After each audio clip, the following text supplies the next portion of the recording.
The views and opinions in this program are not those of CISA 7 or Spectrum.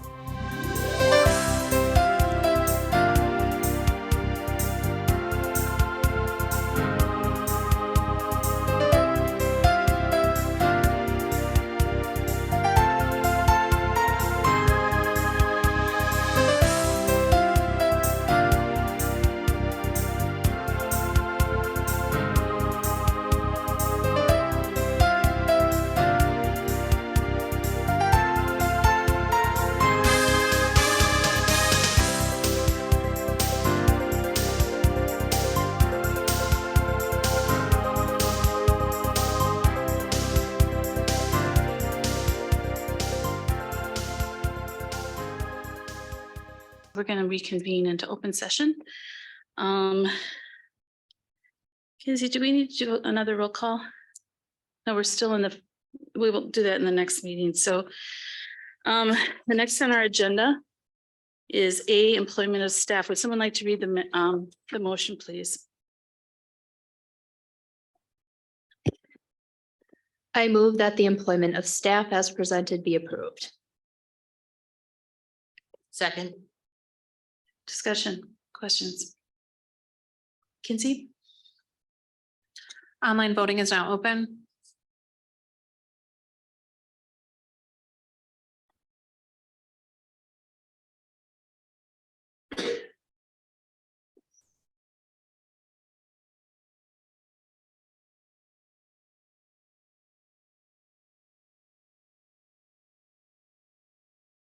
Laura, Leighton, and Warren, are you able to vote?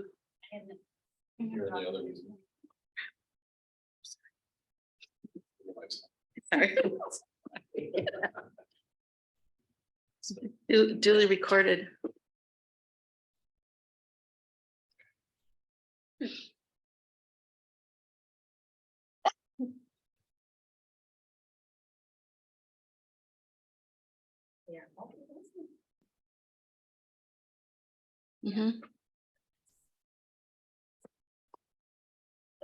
Just bear with us, everybody. We'll get there.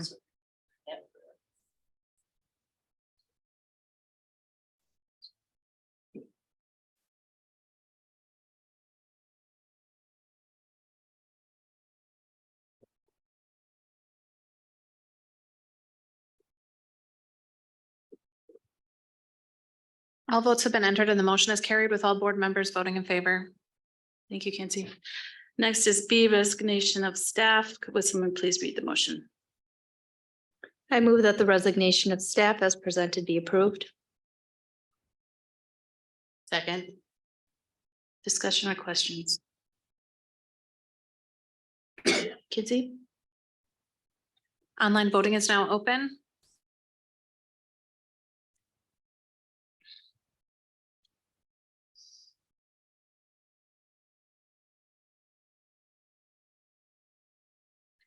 All votes have been entered and the motion is carried with all board members voting in favor. Thank you. Next is C, retirement of staff. I move that the retirement of staff as presented be approved. Second. Questions or discussion? Kinsey? Online voting is now open.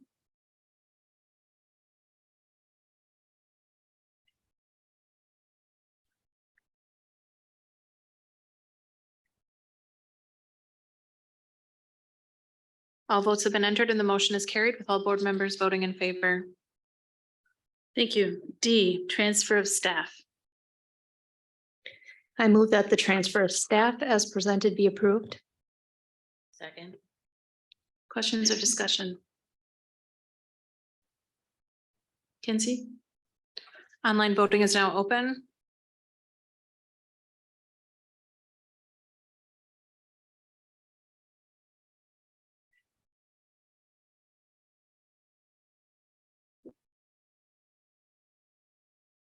All votes have been entered and the motion is carried with all board members voting in favor.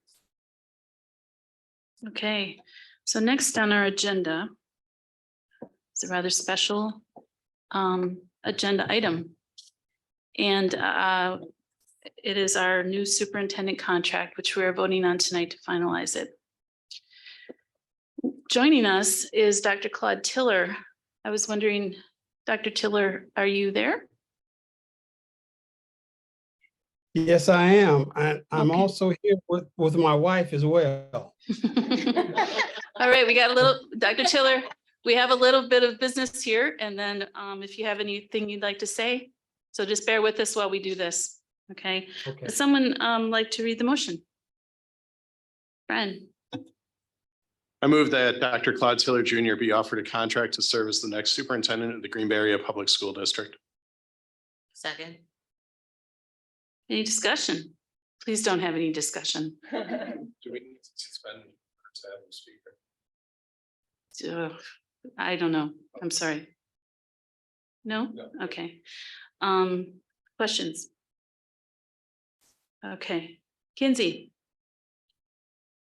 Online voting is now open.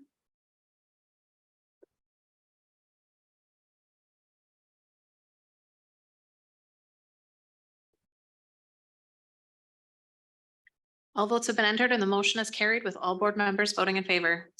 well, that is good.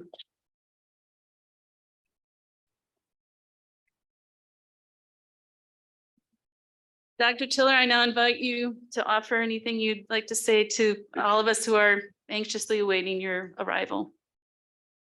I would like to say on behalf of my wife and I that we are ecstatic.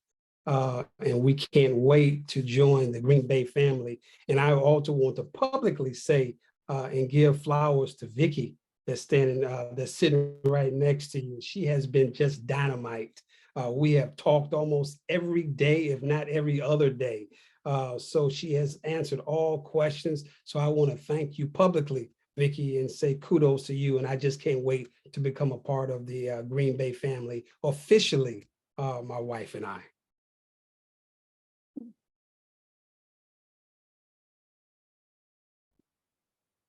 Well, the contract you. officially starts on July 1st, but we will be having you here and also in June to spend some time with us so that the transition is as smooth as possible. And again, we can't wait. And thank you. Thank you so much for joining us tonight. Thank you. All right, we're going to move on with the rest of our agenda. Let's see here. The next is, let's see here. F is Waldo, Eisenhower, and Sullivan roof replacements, which is just amazingly anticlimactic. What about these contracts? So these are 3 roofs in need of repair. This is part of our regular repair cycle or maintenance cycle. Eisenhower in particular is really bad. We've been trying our best to patch it, but it's just at this point not patchable anymore. We put these all out to bid. There was not a lot of action on these bids, as you'll see in the memos. But Northern Metal did offer a discount if it received all 3 bids. The reason we're bringing it now is to get on their list because roofing services are in such demand that we want to make sure we reserve our spot in line. This wouldn't be expensed until next school year. And it's within the regularly approved allocation of facilities. And Luann is also online if you have any questions. Okay. That was a description of what we're voting on, but can someone go ahead and do the motion? James, I move that Northern Metal and Roofing Company be awarded the bid of roof replacement work at Aldo, Eisenhower, and Sullivan in the amount of $709,820 as presented be approved. all right. So is there any discussion or any questions for Josh? Go ahead, James. Can you just describe when you say it's been put out to bid, what do you use to advertise it? Because it seems fewer and fewer of these bids are being competitively sourced. Can you just describe the process and what potentially we can do to get more activity on these bids? Sure. So as these come up, you'll see these memos are not from GBAPS administration like normal. They're from They're from a consultant we use at SEG. He invites people to bid. They're also advertised on our bonfire website now at this point. So that's in two places. That's a change we made very recently. Again, not a lot of action. If you go through these bids, some that were invited to bid actually did bid no bid rather than bid an amount. There's just there's too much work in Green Bay here for not enough people able to provide the services. But if you have any suggestions, or if anyone has any suggestions, we're all ears because we would like some more. It's obviously better to have competitive bids because it drives the price down. Any other questions? Any other concerns? Okay, Kinsey, Online voting is now open.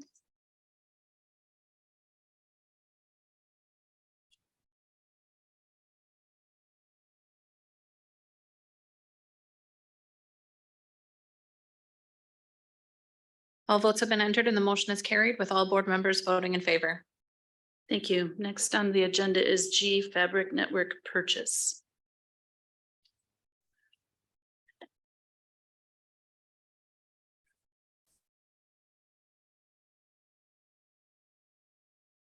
Hello.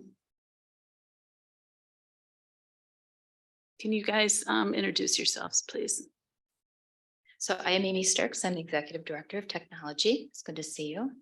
And the. Sorry, my name is John Bloom. I'm a network manager for the Green Bay Area School District. Okay. I think if you can give a description of what this is. So in 2021, we moved all of our high schools to a fabric-based network. And we're looking to do the exact same thing to expand to our middle schools and our elementary schools. This is going to be, if approved, purchased out of our 22-23, so this year's budget with funds that we have set aside as this is a normal purchase for us. It is a single source procurement and a current expansion of continuation of services for what we have in place right now. Okay. All right. Would anybody like to read the motion? If you can just bear with us. Go ahead, Ryan. I move that the Fabric Network purchase as presented be approved. Second. Any more any questions or discussion? Go ahead, Brian. If there's any changes due to other things happening in the district, that'll be adjusted, I assume. Yes, the switches that we will be getting will be able to be moved to other locations. We are going to be retiring some of our current switches, which would have residual value, which we could sell and add funds back to the general budget. And if buildings do close, we would be able to retire more of our older switches. Okay. Anybody else? Any more discussion? Any questions? Go ahead, Brian. Has there been, and I'm going to ask our student representatives here, I guess, because they're in the high schools, is there been less complaints of dead spots or students are noticing this and staff are noticing this in the high schools as being efficient and Wi-Fi access is improved, I assume? They might have some answers for you, but we haven't heard any complaints. So that typically means things are working well. Yeah, I definitely have had less issues with body Wi-Fi and things like that. Usually it's pretty good. There you go. I agree. Succinct. Okay. Anybody else? Okay. Kinsey? Online voting is now open.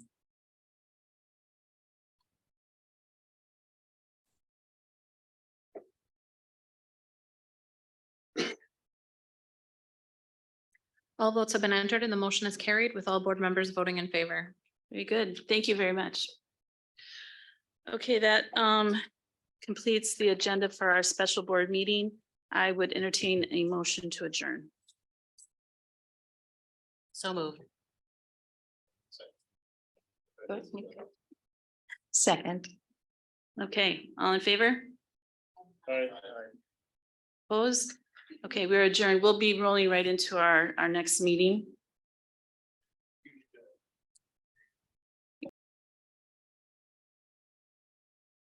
Okay. Welcome to our April 10th, 2023 work session meeting. We're going to see here. We're going to start with the roll call. Kinsey? Smith, Here. Becker, Here. McCoy, Here. Leighton and Warren, Here. Welch, Here. Lyerly, Here.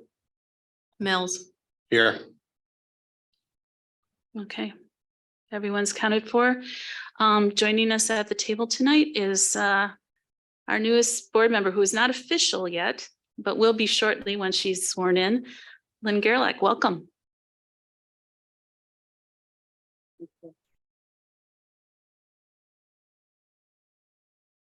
And also, we're also joined by our intercity student council members. Can you please introduce yourselves?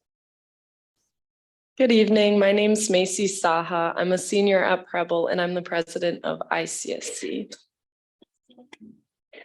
My name is Sydney Helgeson and I'm also a senior at Green Bay Preble. Okay, well, welcome. Feel free to please join in the discussion if you'd like. Okay, so the next thing on our agenda is the public forum, and we have a number of people who'd like to speak tonight. We're going to start in the order that they were received. The very first person is Mr. Bendalee. Oh, we can come back. Yes, absolutely. All right. Sure. Then the next person is Matt Albers. All right. Okay, we've got other people, so we can come back to those people. The next person is Karen Stips.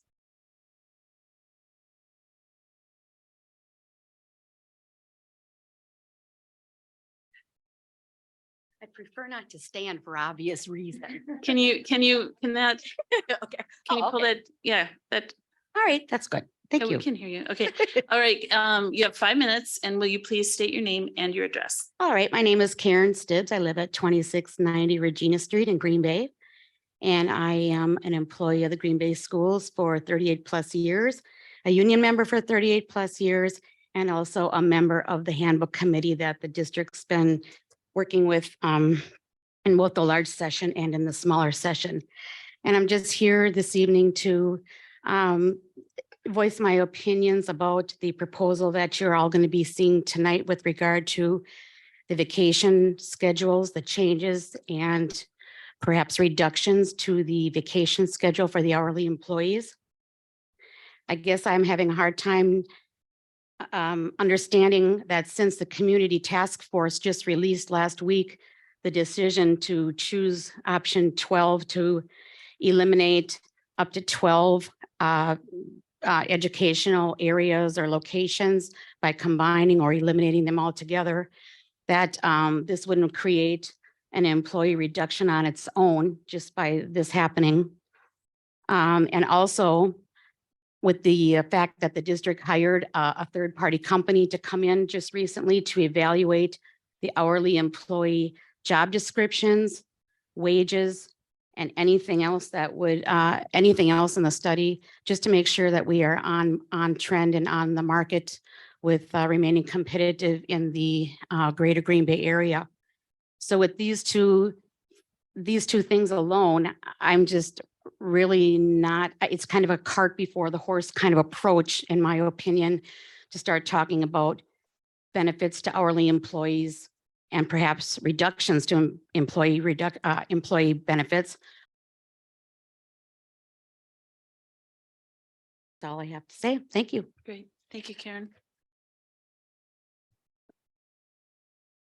Okay. Next, we have Christina Shelton.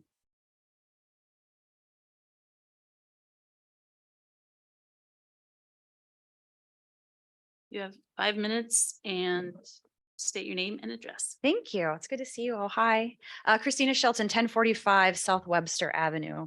I just want to take a moment to thank Dawn for her service on the Green Bay School Board. Thank you for being here, Dawn, and all you gave to our district. Congratulations to Lynn and Laura on your election and your reelection. Thank you to Vicki for leading us, and congratulations to the board on the successful hire of Dr. Tiller. We have a lot to celebrate, so thank you all for all that you do. I come here tonight as a former school board member, as a mom with 2 kids in the Green Bay School District, and a former educator. I was asked to be here tonight by my friend Ben DeLee and by the AFSCME members here tonight and in our district. Generally speaking, I'm just a little bit concerned about some of the proposed changes to the vacation schedule for our district hourly employees. Specifically as it relates to dropping the maximum days from 30 to 25 and cutting those rollover days. You know, our staff face increased anxiety with working conditions, pay and benefits across the state and across the country. I know the district and the board cares very deeply for our hourly employees, but I am worried about the proposed benefit cuts and how it will hurt employee recruitment, retention, and employee satisfaction. I have some specific concerns about equity across all district workers and specifically about long-term employment. So just ask tonight that you take into consideration the feedback from AFSCME and as you think about what that looks like on your vote in 2 weeks for the proposed changes for those folks. Thank you so much. Thank you. All right, next is Tom Tedford.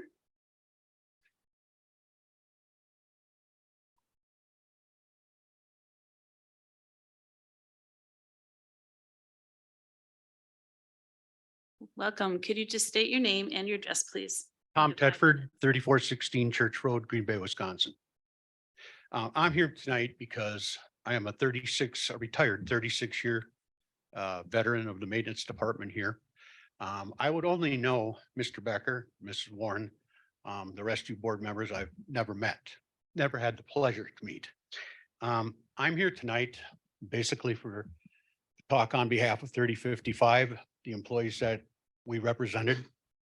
I can tell you that any president of any local would not past, not present, not in the future, would agree to some of the cuts that are going to be made in this proposal from your management staff. Number one, if there was truly transparent collaboration, these wouldn't be presented to you in that manner. They would not. I come back from a long time. I was instrumental in a lot of the language that's in that handbook. And it hurts me deeply to see all the cuts and all the slashing of them of that document. It just hurts me deeply. All the man hours and woman hours that were put into that. And again, it just should not go down like this.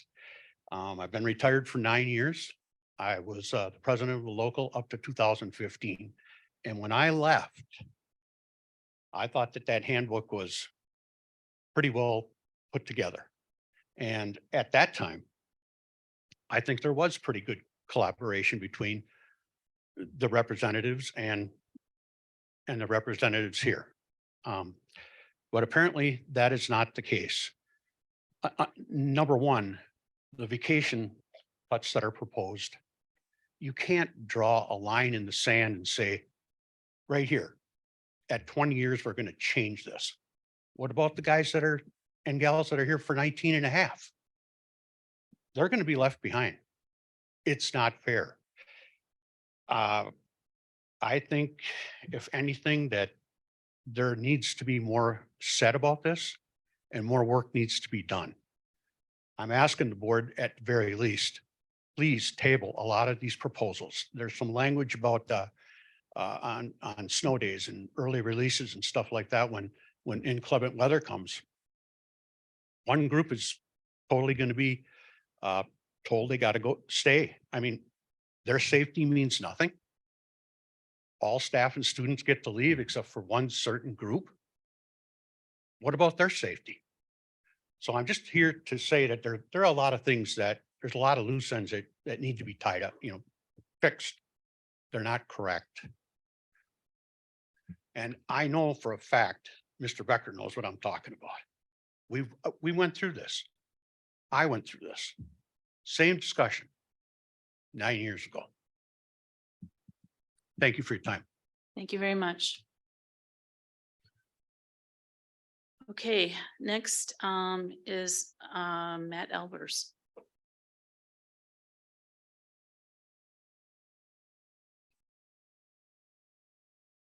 Got a little handout for everyone. I don't know if I printed out 10, so I get showing the proposal in the current. Okay, years of employment and the vacation numbers. I know it's probably in your books right now on your computers, but quick reference. Hello.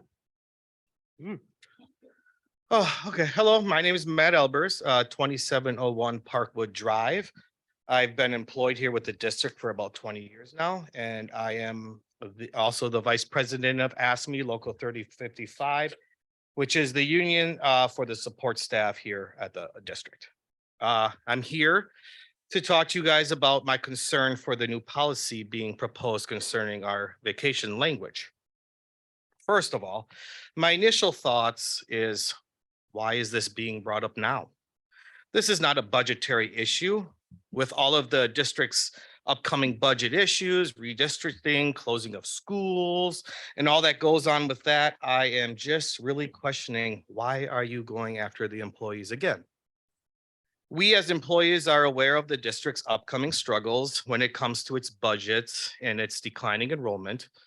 And with that, even though it's financially hurts us as employees with the new health insurance plan that you guys just adopted, most of us were aware that this needed to be done. And we realized, look, if we got to pay a little more to help our district, we can. But now there is another proposal that will definitely impact the employees and will hurt the employees that have been here the most. I'm going to be talking about the 12-month employees right now, because that's me. I'm a 12-month employee. So first of all, I work year round. I don't get summers off, which many people think we do out in the community. Oh, how was your summer off? What do you mean? I worked harder than ever. We don't receive a spring break like teachers do. We all know that this is a very popular time to go on vacations with your family. So the week when a lot of people are off, we're here working. So we have to take vacation if we want to go somewhere. We don't receive a winter break. We only get the 2 days off at Christmas and the 2 days off at New Year's. So there's always been a couple of days in between that week that I like to take off personally for my family for the holidays. So there's a couple extra days there too that I have to burn. And also several other days throughout the year where staff are off, but the 12, 11, and 10-month employees are required to be there. With that being said, we need more vacation time. Employees who receive these breaks we need more vacation time than the employees who receive these breaks throughout the year. We also do not cost the district any additional money when we are off using a benefit day. All of our positions are covered or absorbed in-house. No additional pay for a substitute is needed. So for example, if I take off, the job doesn't get done, or someone fills it in for me, but no sub is taken from off the street and paid $100 and some bucks a day to cover for me. So if I'm off, nothing happens. Now, when looking at the current and proposed schedule, like I handed out, with the new proposal, we see that at year 15, you are already maxed out. Unlike the current one, it takes you 20 years to get to that 25 days. Now, I'm representing all of our union members, and for some, this will be a huge benefit for some of them because they're going to get days right away. They're going to get more vacation right away. But to the employees who have been here for longer than 15 years, this hurts. This will hurt. First of all, they will never get to their 30 days if they aren't in their 20th year as of now. Secondly, most employees work in the district. Most of us work in the district for 25, 30, sometimes even longer, probably longer. So after 15 years, half of your career, you will already max out your vacations. You're not going to get any more after your 15 years, and you have 15 to 20 more to go. Where is the incentive to stay? Or where is the reward for your longevity in this district? In my opinion, this is way too fast of an accrual schedule. Finally, I'd like to address the 10 days rollover of vacation. Most of the people I know will never roll over 30 days of vacation, but I do know several that roll over, double, 10, 15, maybe 20. Me personally, I have 25 on the books right now, and I have to till July 1st to use them. So I'll whittle away at it now and a couple more days here and there, of course. But I've been told that the district's budgets each year for everyone's vacation days. Yet if I don't use them all, where does that money go? Where does that money go if I don't use all my vacation? As I said earlier, if I take a day off of work, the district absorbs my job internally, and it does not cost them any money. I've also heard that the district's concerns about allowing people to have 30 days of vacation on the books is because when an employee retires, the district has to pay for all 30 days. Now, personally, I would like to see the actual numbers on this because I know a lot of people who are retiring right now and they're burning a lot of vacation. So I'd like to see how many days they actually have when they leave this place. So I guess in summary, I feel that the current vacation accrual schedule is working just fine. I feel it's fair to the new employees, and it also rewards those who have been here for a very long time. Thank you very much. Thank you. We have one more person. If anyone else wanted to speak, now would be a good time to submit your paper. Other than, if there's no one else, then we have one more person, Ben DeLee.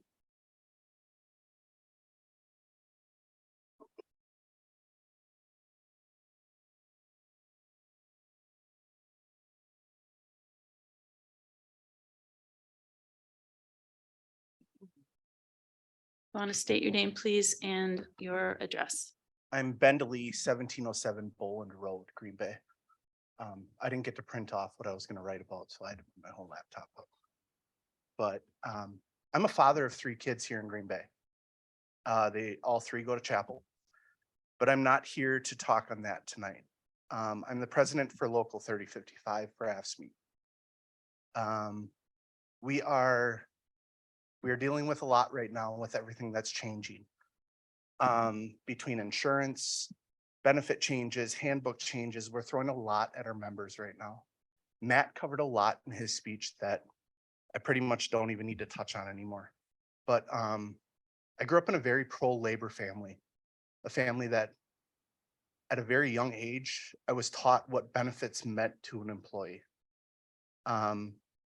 Knowing that's the talk around the dinner table every night.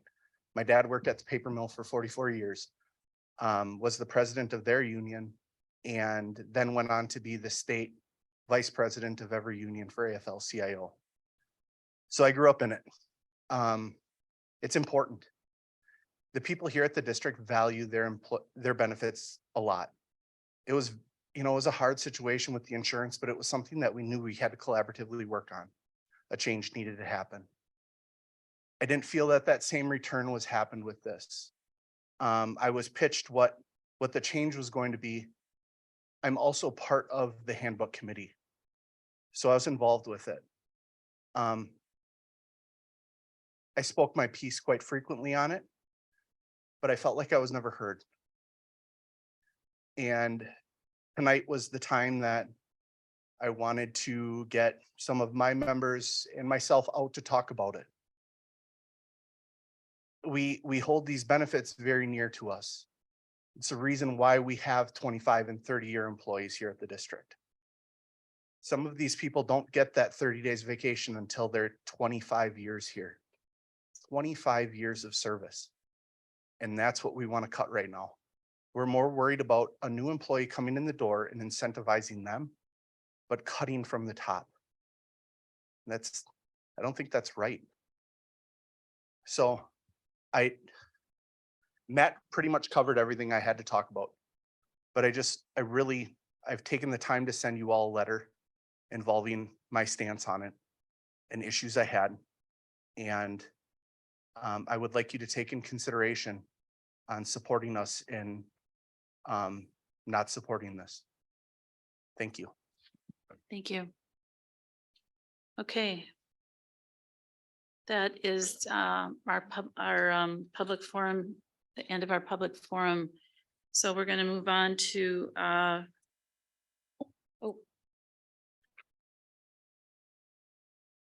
you.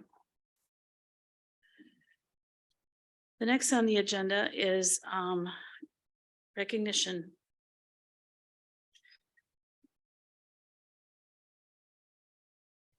Someone is leaving us tonight, Don Smith. And so we're going to take a moment to recognize her service on the board. And while I was preparing for this meeting, I looked back at how she started her time on the board. We're on the same election cycle. So I had just been reelected and she was elected for the first time. It was right at the beginning of COVID. And there was a great deal of uncertainty for all of us. No one really knew what to expect. And it's at times like that it becomes really crucial to have solid people making decisions. And Dawn has proven to be that person. There were a lot of dark days, and I knew I could always count on her to make the hard decisions with as much reasoned consideration and compassion as possible. So, so much of public service is pretty mundane and unexciting. So you want people on board who can look at the mundane and unexciting bits and understand that the systems that are in place allow a large organization like ours, our district, to function and deliver on its daily goal of a high quality education for all students. Dawn has always been that systems person. It's something that I admire and respect about her, not really being a systems person myself. And I could always call her for solid advice and guidance, and I'm going to miss that. Sorry, I thought I'd be able to make it through this. So, so she's stepping away now and moving on to, no doubt, other missions of service, because I know that's part of her. So I want to thank you for your deep commitment to our district and to public education in general. And it's been a real pleasure to serve with you. To commemorate, oh, here.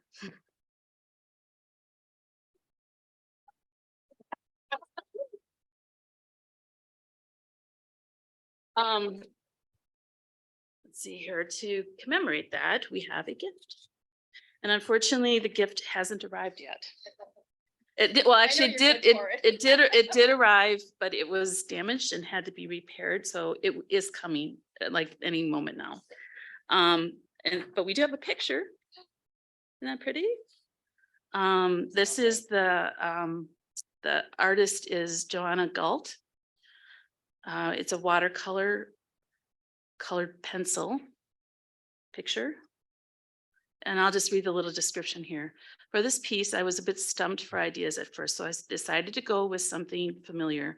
I recently did a digital painting of the same bridge and decided to reuse the setting with a different angle with watercolor. I added fairies on a little picnic date because I love fairies. My typical process for watercolor painting is to paint it and then add smaller details with colored pencil, such as fairies' tiny features.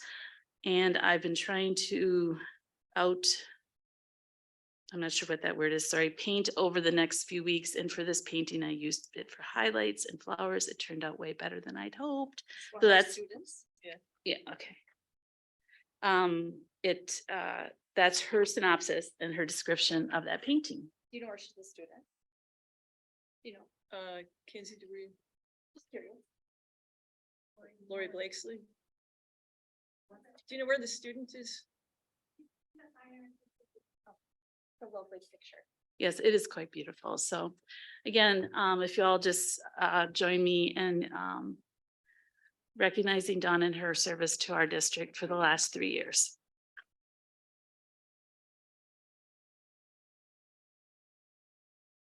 I'm going to make a very long speech. We're going Go to be ahead. here till 11 o'clock and it will be just like in 2020. This work is so important and I want to thank Lynn for stepping up. I ran in 2020 because I didn't like the other candidates that were running. And I just couldn't see somebody slide into the seat in the school board. The work is too important. And being here was never an aspiration for me.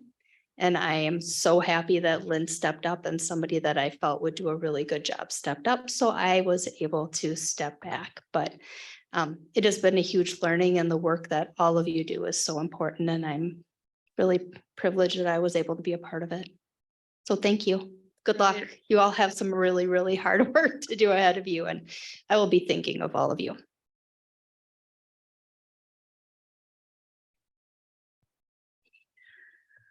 Ooh, okay, we're going to move on in our agenda now. Number 3 on the agenda is policy and governance. And let's see here, Melissa. Oh, that's right. Laura, you're going to facilitate this. We're being joined at the board by Melissa Field-Collar. Thank you. We have recommendations for repeal of policy 221.1, rule 2, administration benefits guidelines. We'll turn it over to Melissa. Good evening. We are recommending to repeal the rule that you have in front of you because we are able to incorporate almost all of the language into the employee handbook. Those of us who have been here a little bit after Act 10, but longer than some others, believe that that rule exists because when there used to be collective bargaining agreements, that's where all the benefit language and the rules existed for employees who were covered by the collective bargaining agreements, but there was nowhere to put that language for administrators. So it was put into a rule in the board policies that described for administrators. Almost all of it is duplicative, and the language that's not, we're able to roll now into the employee handbook so that we don't need to have a standalone rule where it could potentially be conflicting with the employee handbook. So we're recommending for it to be repealed and the language put in the employee handbook.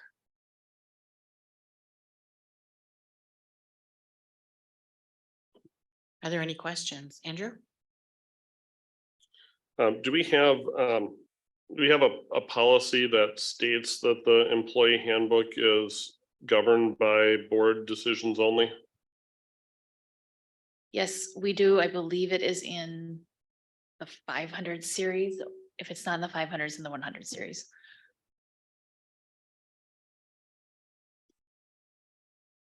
Any other questions or comments? Thank you. We'll move on to letter B, which is the wellness policy. Federal law requires that the wellness policy be reviewed every 3 years to ensure that it's up to date. And there's a number of factors in the policy that need to be looked at as to whether the policy needs to be updated. I believe is Lynette, Lynette is joining us tonight. She reviewed the policy along with Tim Flood to determine if the policy needed to be updated, and they evaluated each of those factors and determined that the policy reflects the current work and is reflective of the goals that we're required to be working towards. So no changes. Thank you. Any questions or comments? from the board?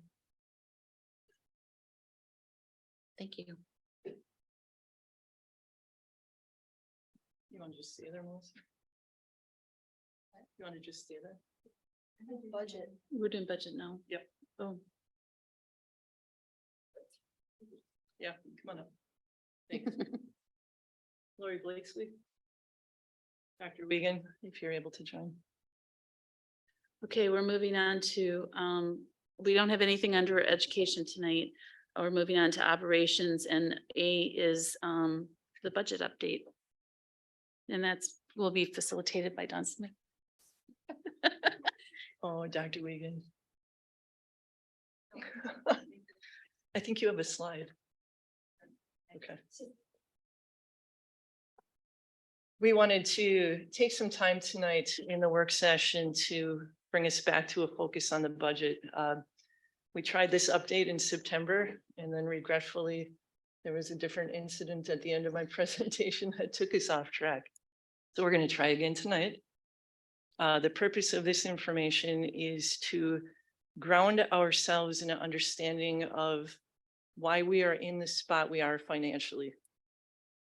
And I don't think we can repeat this often enough for people to really truly understand that where we are isn't because of this Board of Education or previous boards or the district staff, teachers, all employees. This is the result of, in most cases, decisions out of our control. And we want to review that today and have this be maybe more of a conversation as we go through the history of school budgeting in Wisconsin, public school budgeting in Wisconsin, and talk about what that means for us as a district and why we need to make some really hard decisions coming up. Okay. So this was back in September, some of the headlines that we saw around the state. And as I had mentioned in September, Danielle from Press Gazette was on the forefront of highlighting for our community that public school funding wasn't working for many of our districts. We at that point were projecting a $36 million deficit as a district. And I'd shared that with the board. And as soon as we recognized the position we were in, we began addressing it. So we'll talk a little bit more about that because we're not, thankfully, we're not at 36 million anymore. Kent, please. This goes back to 1993. Governor Thompson was in office and they enacted QEO, Qualified Economic Offer. It locked districts in to their spending at that point. And now Green Bay, as I'd mentioned before, was a low spending district at the time. Low spending districts in the state of Wisconsin were punished. This is per pupil what the state would pay us for education. Lori, would you add anything to that or to keep going? I did that okay? All right. Yeah. Just to clarify, is that what the state would pay us or what we could spend per pupil? That's, Lori was going to correct me there, but she didn't. She's so polite. It's the amount of, of property tax plus state aid we can collect.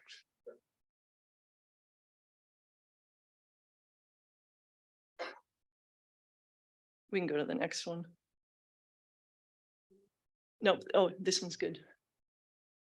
Then under Governor Walker, Act 10 came in. And prior to Act 10, we were given an amount of money to cover inflation. And what Lori asked me to highlight, and Lori, jump in on this one if you want, is that year in 2011. Can you see the number? Rather than giving us the inflation amount, the state actually took away. We never recovered from that. Here we are 12 years later, and we still as a district, every district in the state actually hasn't recovered from that reduction. Now, if you follow the graph all the way down, you'll see what's happened the last 2 years. We were given $0 to address inflation during a time when inflation has skyrocketed. We all experienced it in our own homes, in our own lives. School districts impacted in Wisconsin, were impacted in Wisconsin as well.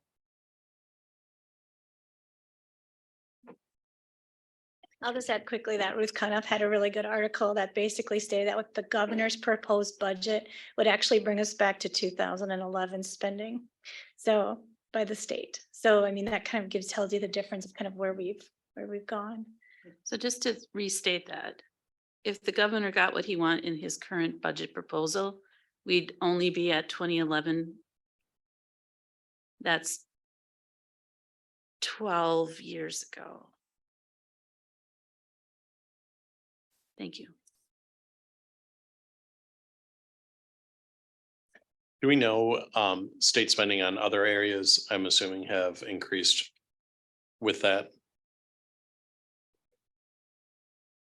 So you're asking have they increased spending in other areas? I couldn't speak to that specifically. I'm assuming yes, but I'm not sure.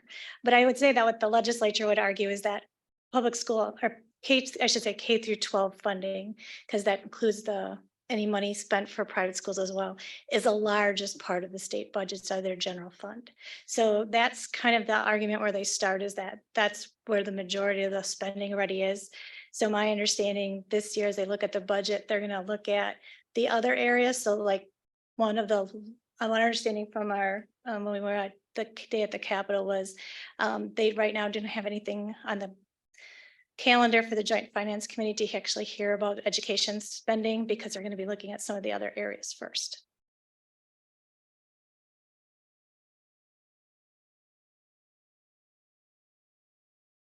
Yeah, there's that.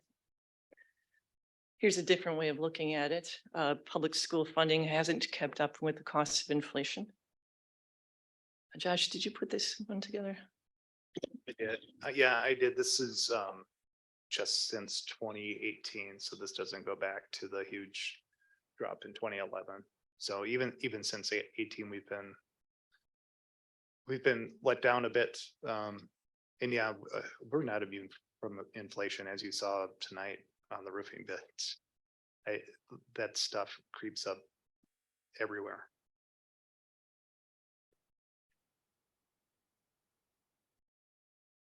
In 2016, state of Wisconsin allowed low spending districts to go up to 10,000. And Lori put this graph together to demonstrate that 10,000 was wonderful, but we still aren't close to the other urbans. In fact, on the right-hand side, if you look at us, 10,000 in comparison to the other urbans, the next closest is Kenosha at 10,599 per pupil. We'll show you in a little while what that means for Green Bay. As the board is well aware, and many in the public are well aware, we are grossly under reimbursed for special education services. Each year, Green Bay Area Public School District has to transfer $33 million from Fund 10, our general fund, over into Special Education Fund 27. The state reimburses special education right now at a rate hovering around 30%. In the past, it was closer to 70. And for those that can't see that graph, private schools are reimbursed at 90%. Private schools, 90% reimbursement. Now, I've said this publicly and I mean it. Educating students with disabilities is our obligation. I don't think we need a federal mandate to do it. We would do it anyway. But we need the funding to support it.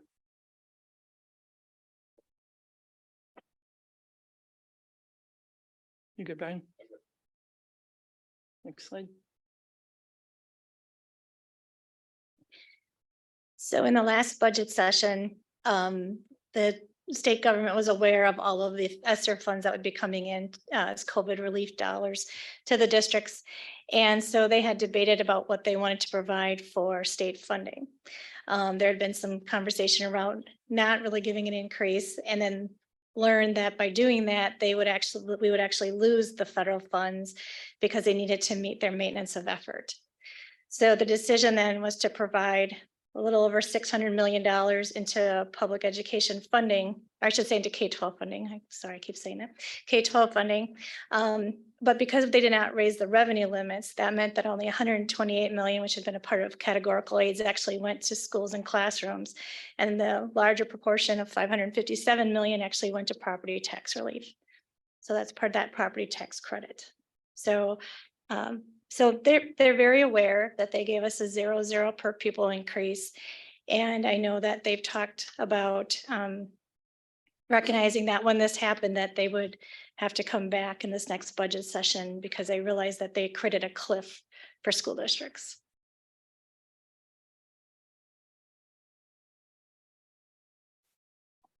So we've been operating at an expense that we can't afford. And thankfully, we have ESSER funds that will cover us through the 23-24 school year. But then in August of 24, that's when we hit that cliff, and we need to balance our budget before that. So we've been tackling it, right, Judy? You want to talk a little bit about this one?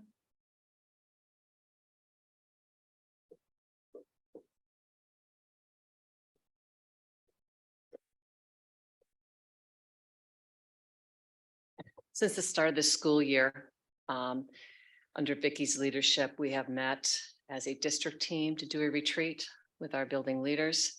We also held a staff retreat, again, taking a look at possible reductions. So I believe the list that you see up there is pretty self-explanatory, but certainly if there are items there that you have maybe questions about that I could possibly clarify, please let me know.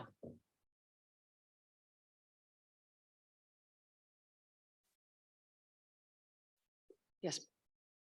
Just for clarification, stipends and rider committees, that would be extracurricular activities that we provide for every student and making sure that can get every student involved and feel welcome in our building in any capacity, whether that's not necessarily tied into just sports, but that's art clubs, I would assume. That would be chess clubs. That would be making sure that every student in this district feels welcome in a building. Correct. So it's not just about athletics. Thank you for pointing that out, because it is also, for example, department chairs, house leads, a variety of different stipends and riders that are provided. And you're right, because we do measure for redefining ready, because it's important to have our students belonging in our buildings and feeling that they are part of a school, and part of that would be clubs and activities. So with department chairs and other support that's being provided by those department chairs, that's making sure that we're having our staff ready to address socioeconomic learning and emotional learning and all those areas, to making sure that our students are safe and welcome in our building. Yeah, the department chair and house lead takes on a lot of different responsibilities. Yes. So as a board member, I don't know that I've seen this list and the magnitude of the give back, right? And the savings by category, right? Because given the union representatives' statements today, we want to make sure that we recognize that, you know, when looking at this as a flat list is one thing, but when you look at benefit advisory committee, that's a large chunk, right? We recognize that our primary expense is our labor. All right, but I think it would inform me as we go through this process if I could see the savings by category, so that we recognize, because when presented with the handbook committee's submission, it wasn't paired with savings in dollars, right? So I think it would help me if I saw this like that. Just to follow up on that a little bit though, and I think about that, I think that's a good thing to want to see, but some of those would be, those numbers for some of these categories would be just ongoing. Like they're not fixed in time. They're not in a fixed expense because some of these things will accumulate over time. So you'd get a snapshot at best. Yeah. We could be given a snapshot and a projection, right? I don't think it's outside of possibility to show some sort of accumulation or year over year, because, you know, the conversation about, you know, rolling PTO days, that's booked as a liability, right? We can track that and see how it makes a difference over time. You're testing my memory tonight, but the benefit recommendation did have the dollar amount in that memo for you. I don't have my computer in front of me to pull up that memo, but yeah. Okay.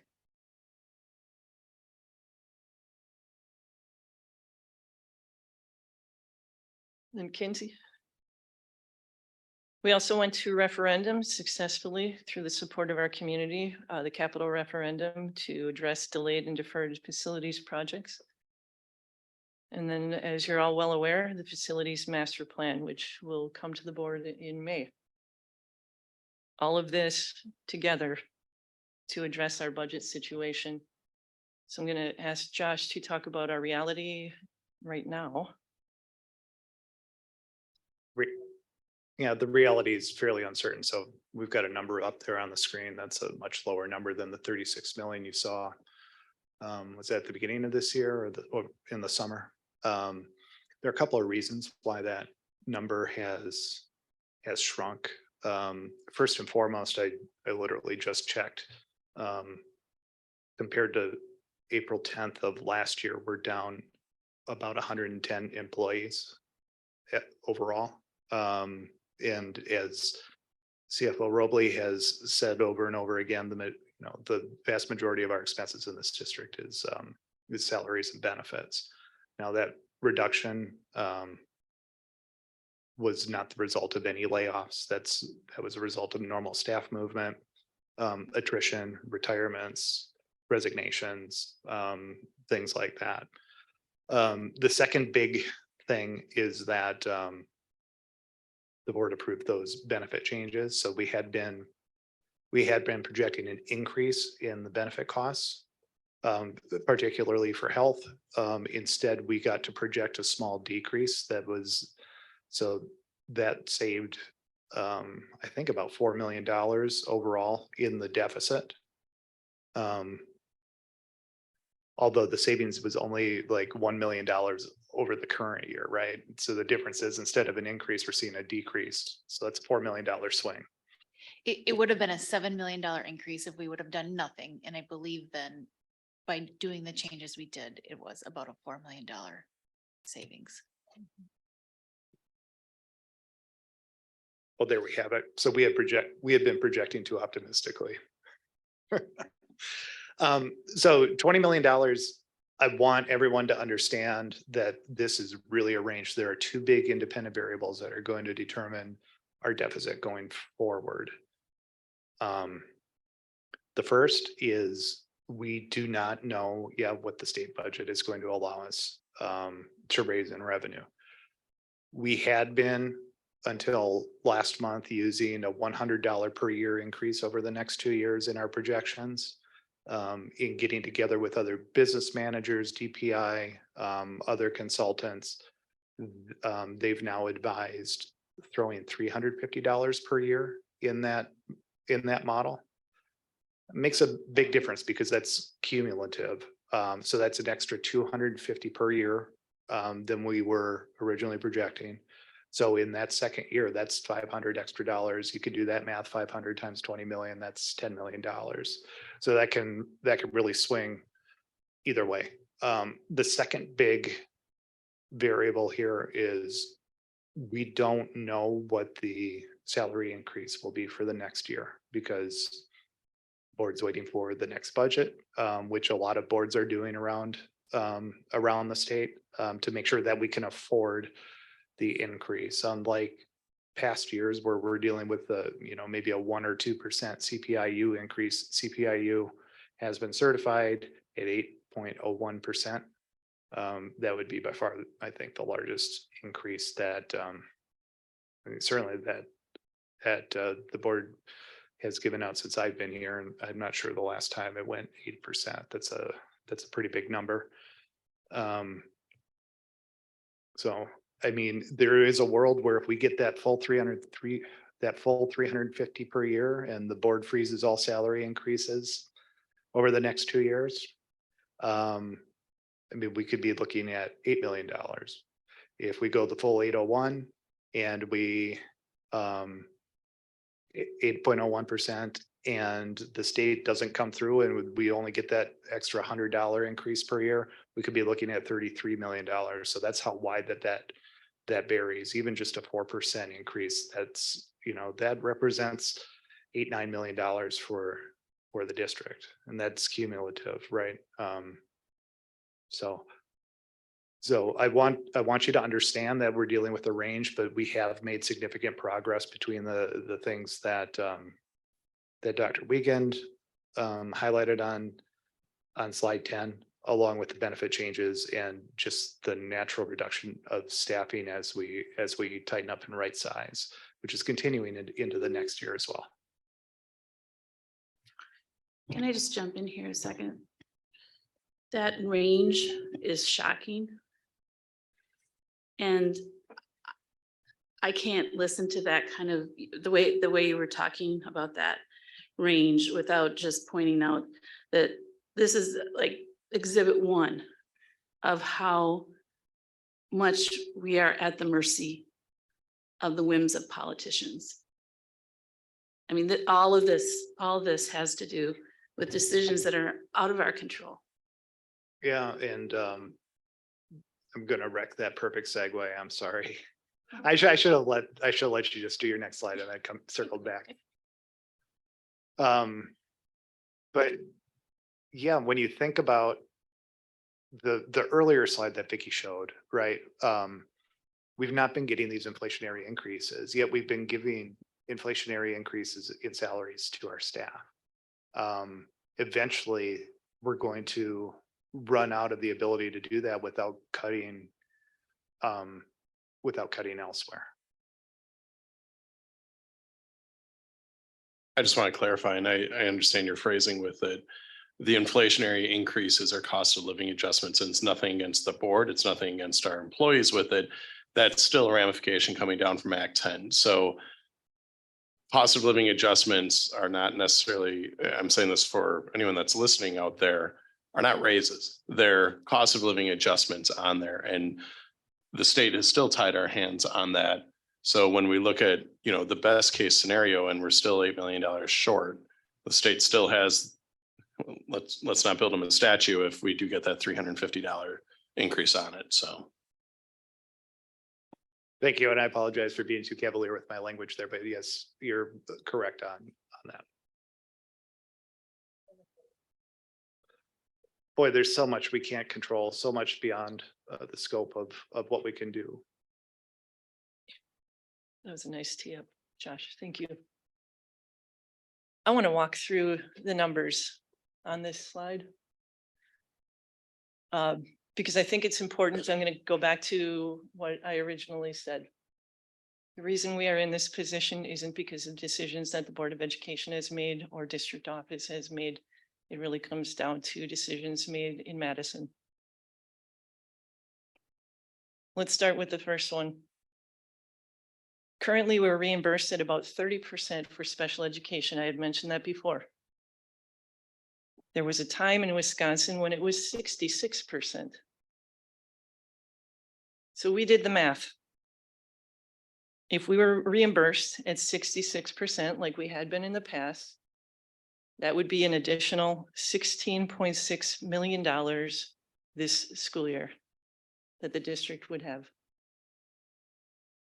Just going from 30% to 66%. In the past, our English learning programs were reimbursed at 70%. Today, it's 8.3%. If we were reimbursed, as it had been in the past, at 70%, that would be an additional $8 million this school year.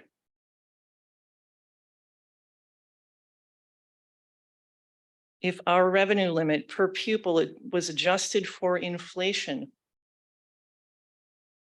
at $371.96, it would have been an additional $7.5 million this year.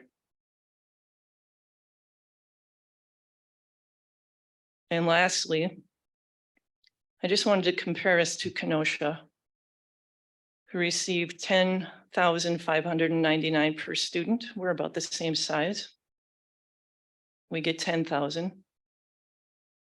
If we were given that extra 599 per student, that would mean an additional $12 million this school year. We wouldn't be having the conversations we're having. Instead, we'd be talking about busing for everyone. And how many more programs and staff can we add?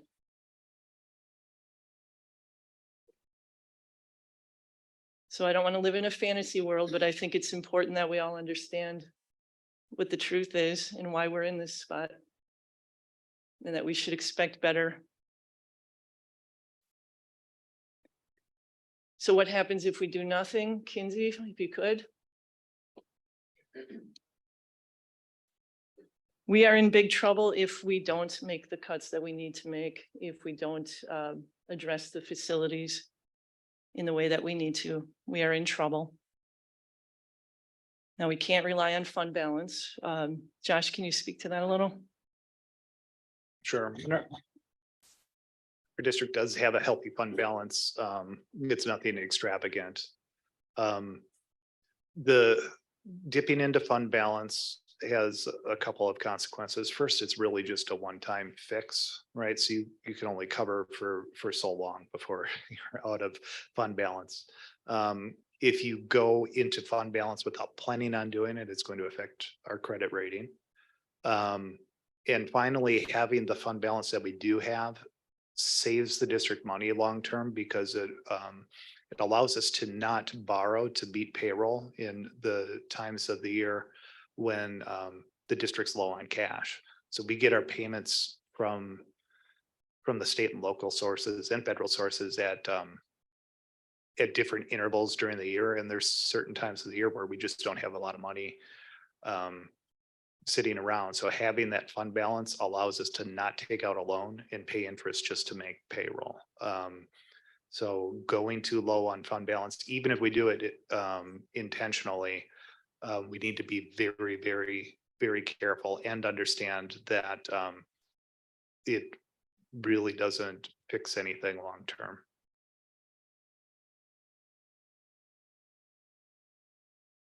We will be looking at, regardless of whether we address this or not, we will have to go to referendum. That's the way the Wisconsin funding for public education works. We would have to continue deferring maintenance projects. Class sizes would increase. We would be unable to continue addressing the inequities that we see across the district that the facilities master plan is actually attempting to address.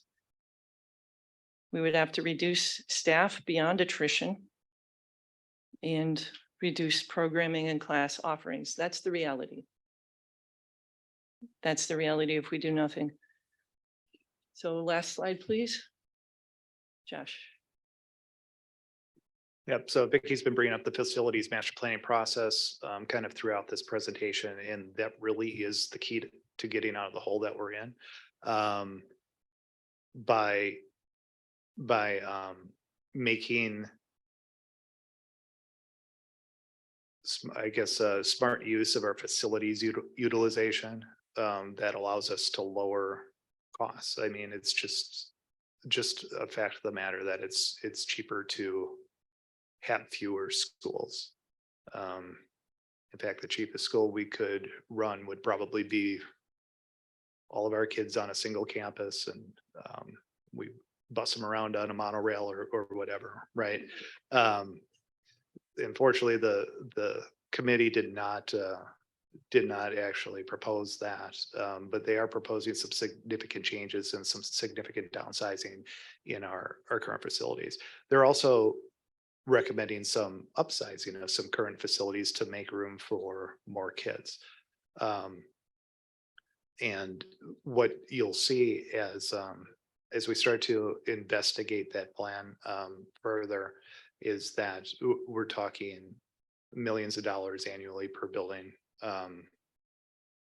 And it's just hard to get to a large number like that without building consolidation.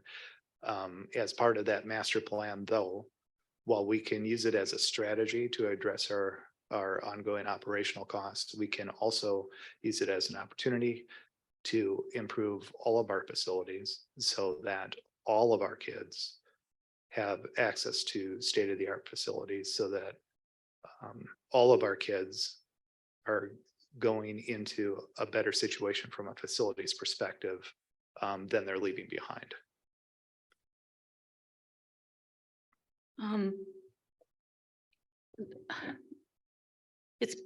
I'm sorry, I'm having a hard time controlling my anger when we talk about this stuff, so bear with me a little bit here. But let's just talk a little bit about the $5.5 billion budget surplus that our state still currently has.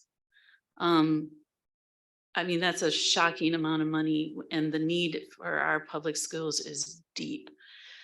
And it's not just Green Bay, it's pretty much every district in this state is facing some version of what we're facing as a district. So I just thought I'd mention that to remind everybody that the money's there. It's just a matter of choice. You know, what are the priorities of the legislature down in Madison? You know, I'd like to think that they would put children first. So, and I hope that this next budget cycle will employ that position. But again, we're at the mercy of these people that make all these decisions on behalf of children of the state. Can I just correct my comments? I don't want to get political fact. Is that what it's called in the Milwaukee Journal Sentinel? And I also did say, don't trust my memory. So we would have had a 7.16% increase to the health insurance plan, which would have been a 2.8 million increase. But based on the changes, we have an approximate $1.9 million decrease savings. So 4.7.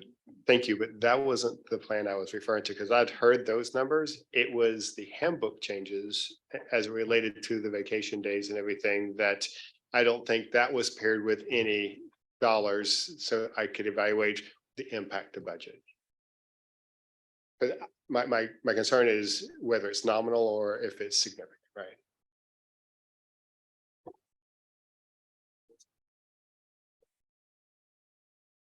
That concludes. Oh, okay. All right. Go ahead. Josh, before you leave, so I'm trying to wrap my head around timing, right? So we are going to get the results of the task force here. We're going to see the presentation, then other steps have to occur, right? Have to put together some sort of committee to address boundaries. And then I think it was the plan kind of to use the rest of the year-ish to go through the detailed project planning that would be required before any kind of plan there's an execution, right? We're in 24 at that point, right? So I'm trying to understand how the facility master plan, which requires the building of a new school to facilitate consolidation on the west side, augmenting schools on the east side to take advantage of that, delivers operational savings in 24-25.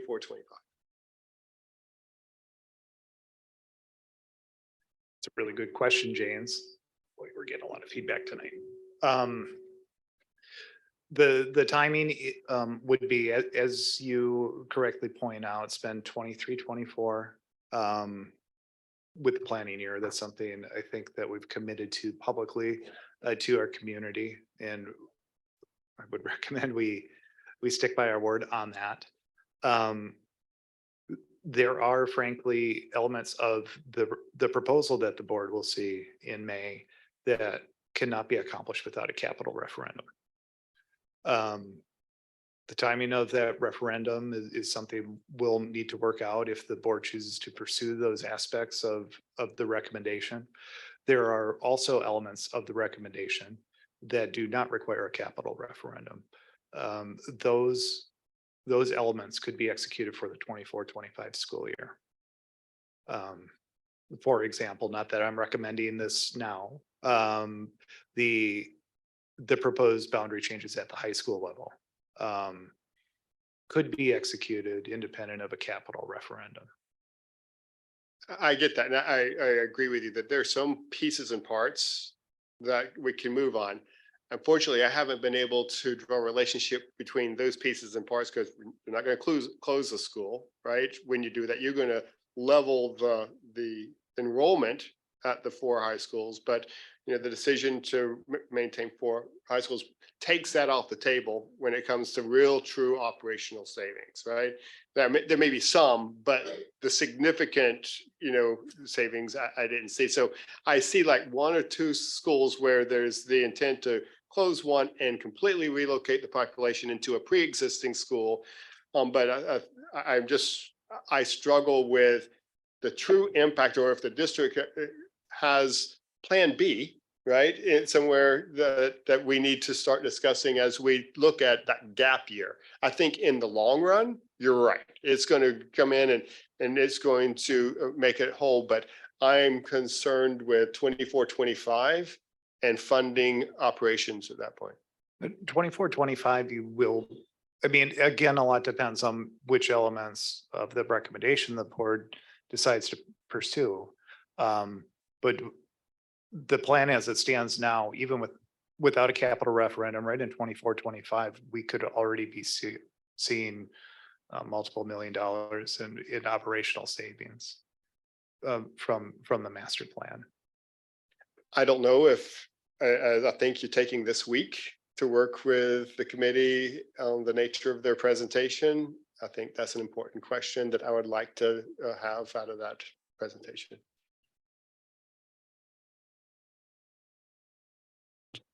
Relating to the budget, I'm gonna, it's okay through the chair, I'm gonna ask James a couple of questions regarding his legislative report that was made at our last board meeting.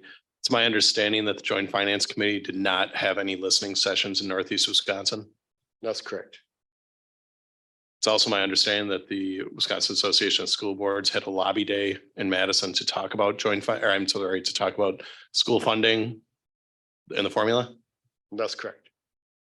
So it's also my understanding that citizens, regardless of their age, regardless of their zip code, and regardless of their boundaries or district school buildings that they would attend, also have that access to go ahead and contact all of their state legislators and talk about the inequities that are taking place in school funding and how it's a broken system. And that there's talking points, I'm sure, that have been provided by the Wisconsin Association of School Boards and other groups to feel free to reach out to those state assembly people and state senators and to encourage them to look at this, since there is not a joint finance committee hearing, and that's going to be the group that sets the budget for it or comes up with a proposal for that. Am I correct on that, James? Obviously, anyone can, communicate with their senator or assemblyman. And you're right, the Wisconsin Association of School Boards does have a platform and some talking points that we went and we lobbied on, and was early in the budget process. We got a lot of let's wait and sees, and we'll follow that and track that.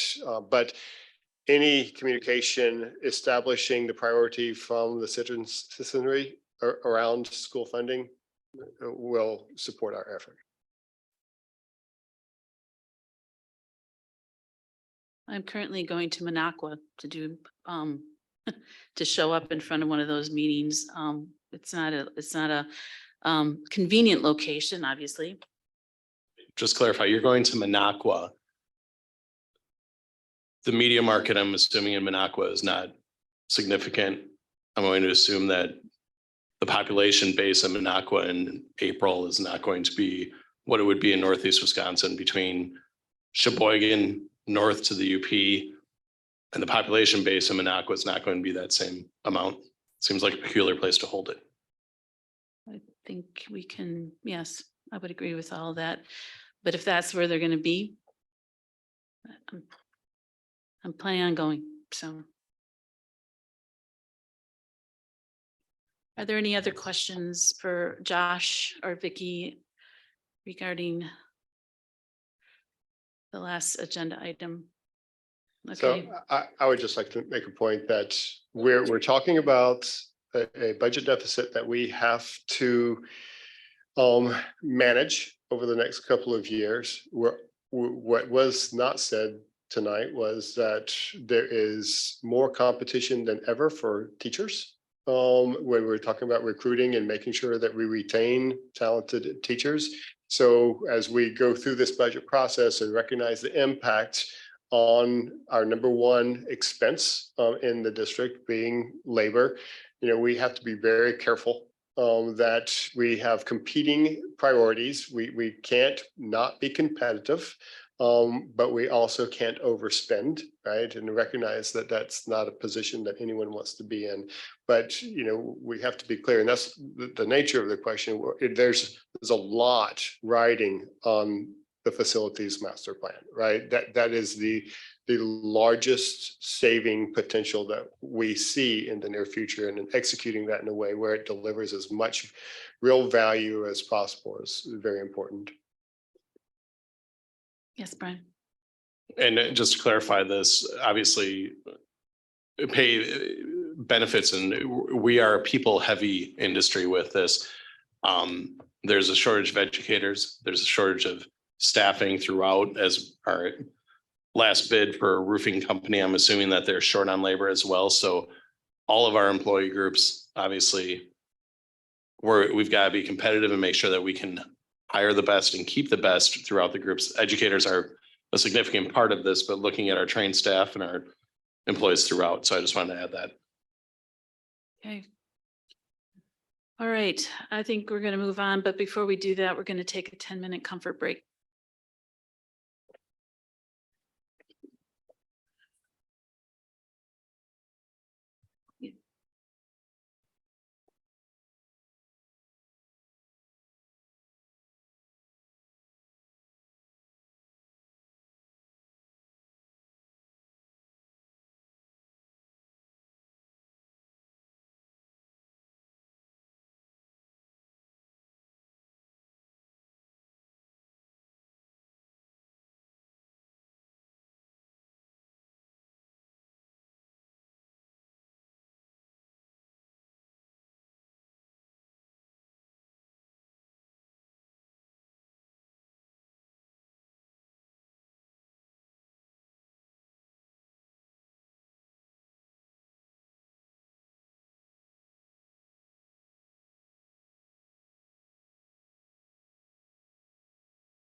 All right, everybody.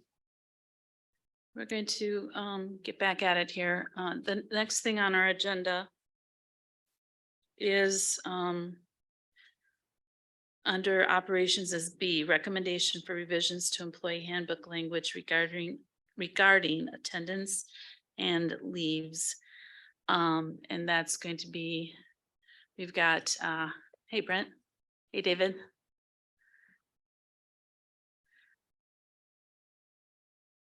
Invite Ben up to the table too. Yes, please.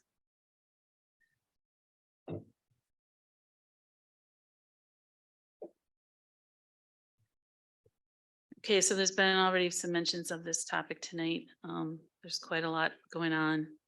And so I think we can have a good conversation about the intricacies of this with all the concerned parties. So who's kicking it off? Is that you, Melissa? Go ahead, Melissa.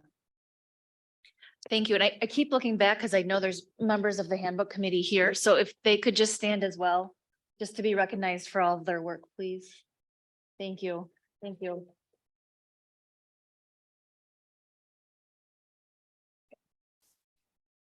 So I, along with Lori Myron, were asked over the summer by interim superintendent Ms. Byer to start a handbook committee. And I think we've had a little bit of a history lesson tonight, so I'm going to give you just a little bit more history, just because I like history, referring to my history teacher sitting here at the table. So like Ben, I too grew up in a union household. My dad was a Teamster my entire life. We walked picket lines when he went on strike. He was not the president of the AFL-CIO like Ben's dad. But I too was raised in a household on the importance of collective bargaining. I went to work for the teachers union for 8 years. And then, as we heard, Act 10 happened. And unfortunately, because WEAC's membership was going to decline, there were layoffs. And WEAC didn't lay off based on who you were or what you did. They laid off based on seniority. And I was one of the lowest senior attorneys. We had 13 at the time. And so I was faced with, what am I going to do next in my life?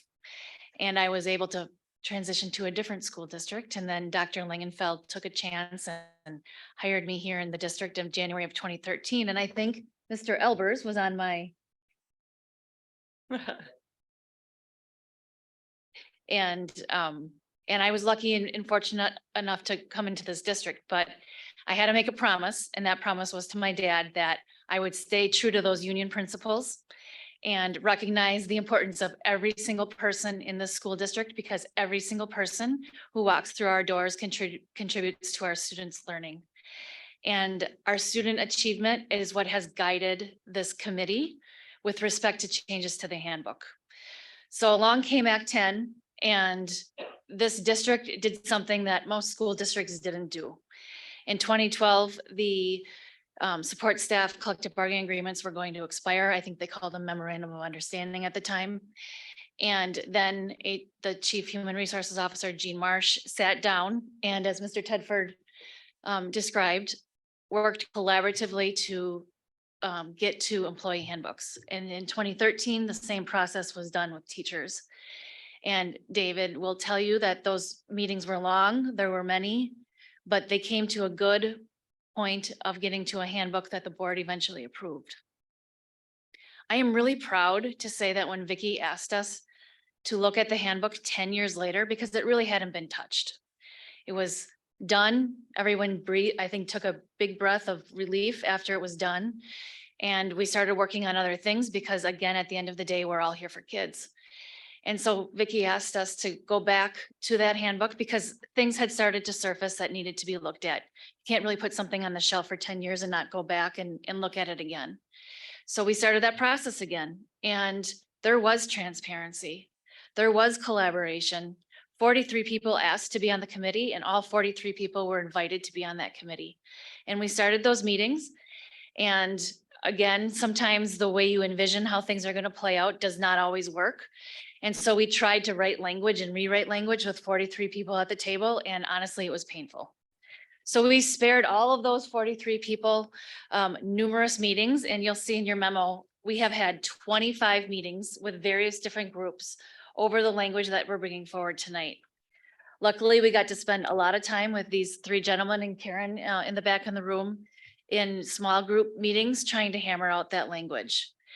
And it wasn't just about vacation and unpaid leave that you're going to hear about tonight. Those are probably the two points that we most were not able to come to 100% agreement on. And that's okay, because that's the whole point of the process. It was respectful. There were conversations where we agreed to disagree, but we collaborated and we did listen. And there were some things, such as when we talked about the vacation rollover, initially we had proposed only rolling over 5 days. We heard the concerns from Ben, especially our employees who we are hiring mirrors and windows for our kids, and our employees that have relatives in other countries. They want to save their vacation to be able to go back to their home countries to visit family and celebrate those really important things with their families, and 5-day rollover wasn't enough. So we went back and said, they're right. They need more than 5 days. And so we came back with 10 days. So there have been changes along the way. We have not been able to come to agreement on every fine point, but the list that we're going to go through tonight is very long of the language we looked at. And the reason we arrived at leave language is because in those initial meetings, and we did posters and the Post-it notes, and everyone's been through those exercises who's at this table. The number one thing that staff brought to the table was leave language in some form: bereavement leave, vacation leave, unpaid leave, paid days off. Some version of paid leave kept surfacing as needing to be addressed. And when we talk about student achievement, our staff in the classrooms and building is the number one thing that affects student achievement. So from our lens and our priority of student achievement, that's what we knew we had to address as well. So I don't want to frame this as the purpose of this meeting. As you heard earlier in the comments, was to cut. That was not the purpose of these meetings. This was process improvement. What have we learned over 10 years to make that handbook better, to recruit and to attract the best staff for the best kids in the Green Bay area? And that is what guided the discussion. And sometimes when you have those discussions, when everyone's there for the purpose of kids, you're not going to agree, and that's okay. So that's how we got to tonight. So there's my history lesson. We wanted these gentlemen at the table so that you have a full picture of all of that discussion.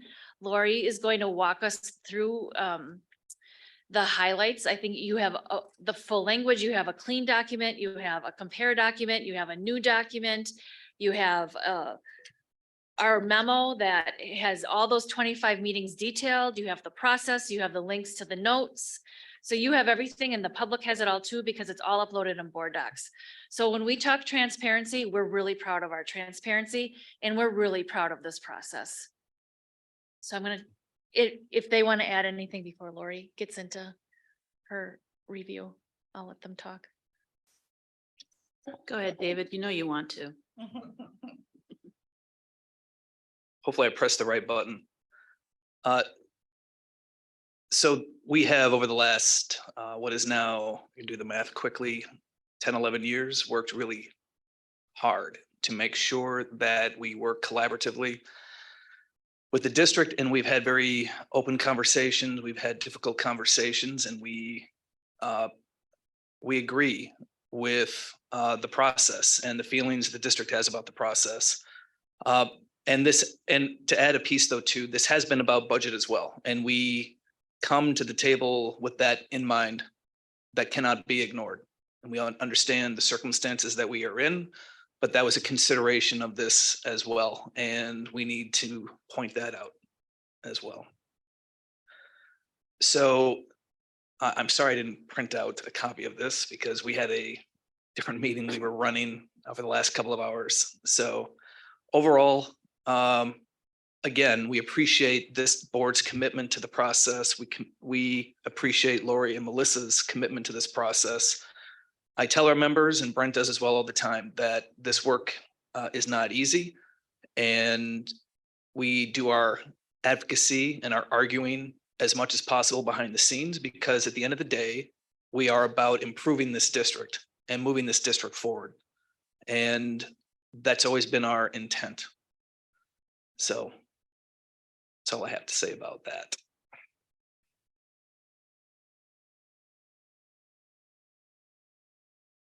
Well, thank you. Thanks, you guys. Couple other things just to add to that. For those who don't know, my background is actually process improvement and lean. And so when I got here a year and a half ago, the first thing I do is look at the handbook and all other processes. But as people would ask questions, I would make notes in the handbook. And if you saw, you're welcome to flip through this, but there are notes throughout the entire handbook because there's so many questions that come to HR. So to me, that's like, okay, that's an area for improvement to clarify. And you'll see a lot of the things in here are either grammatical or typos or clarifying words just that need to make sure that people understand. So not all of it is actually change. Some of it is a lot of just, like I said, typos and clerical things. So again, like Melissa said, the purpose of this obviously is student achievement. Like that is whether it's the budget, if it's the handbook, if it's the BAC, it's whatever it is we're working on, stipends and riders. Student achievement is always the number one thing in our forefront. So you like Melissa said too, you already have the whole thing. I'll just go through a few of them and then kind of highlight some of the things. If you have questions, certainly let me know. One of the things was just a definition of domestic partner that is no longer valid since 2018. So that would be omitted.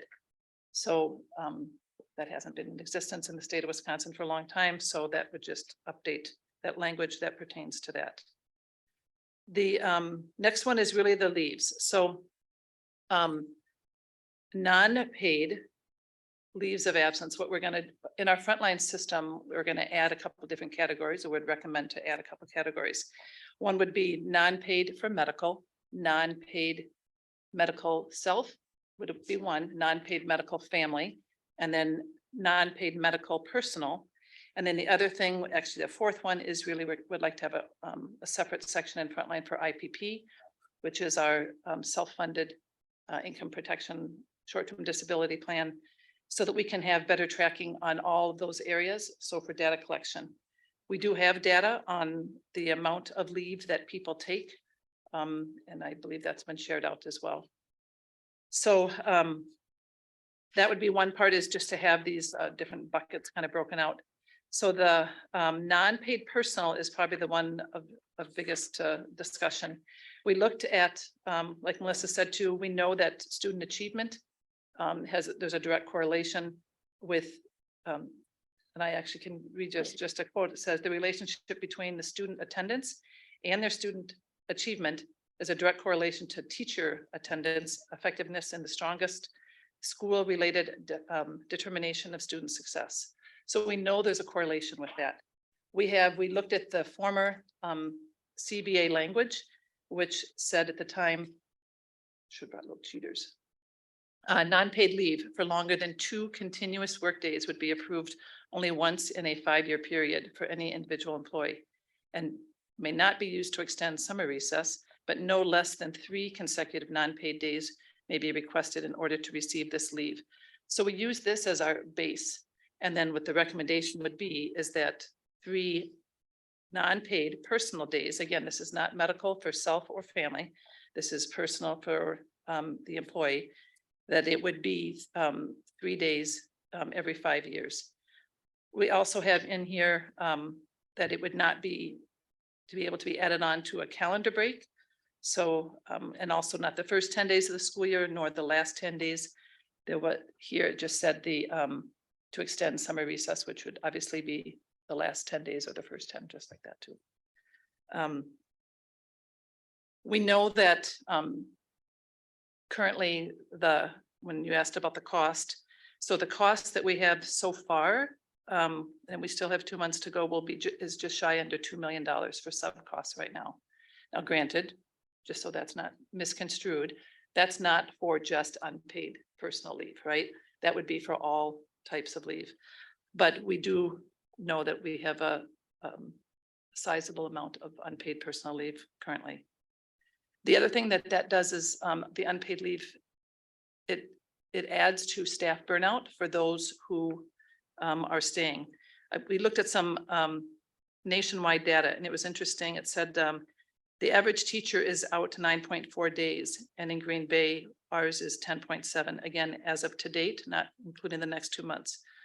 The national average for staff, which is considered to be an excellent attendance, which is 0 to 3 days nationwide, is 18%. Green Bay is 23.2%. So we have a much higher, which is awesome, rate of teachers, this is just teachers, that have less than 3 days absent. So if the national is 18% and we're at 23%, I mean, that's really good.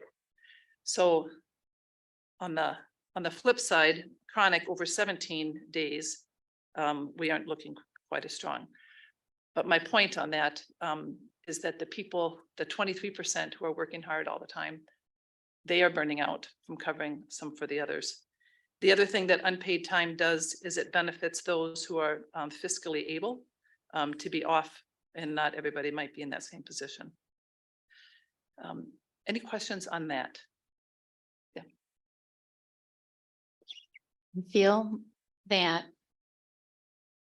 we should be proud of the 23%, okay?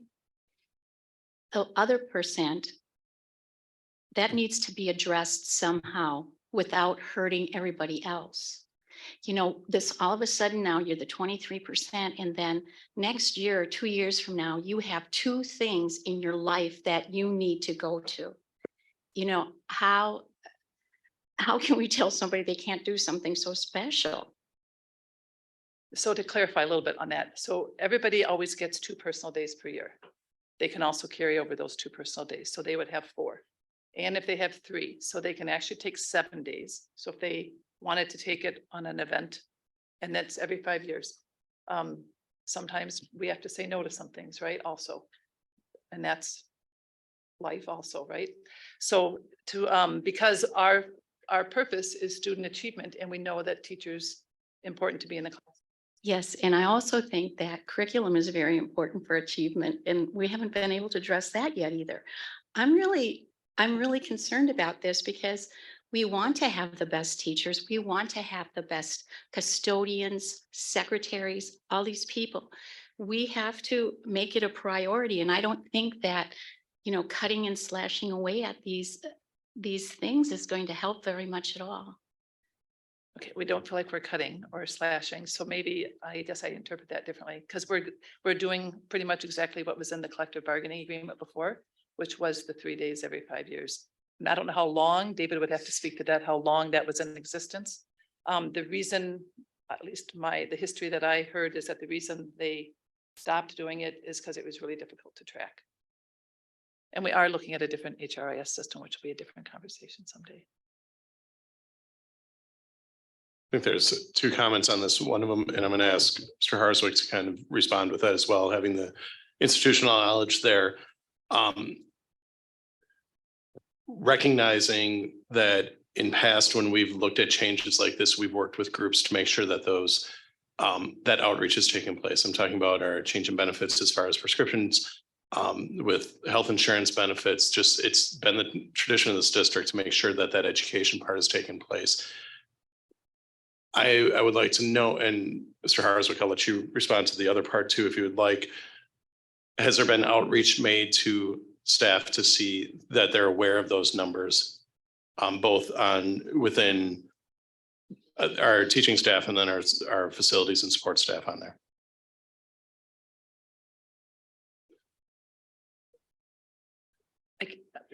They want that, yep. Have we looked at making sure that we can shave those numbers down before we have to go through with a handbook language change? That's what I'm asking.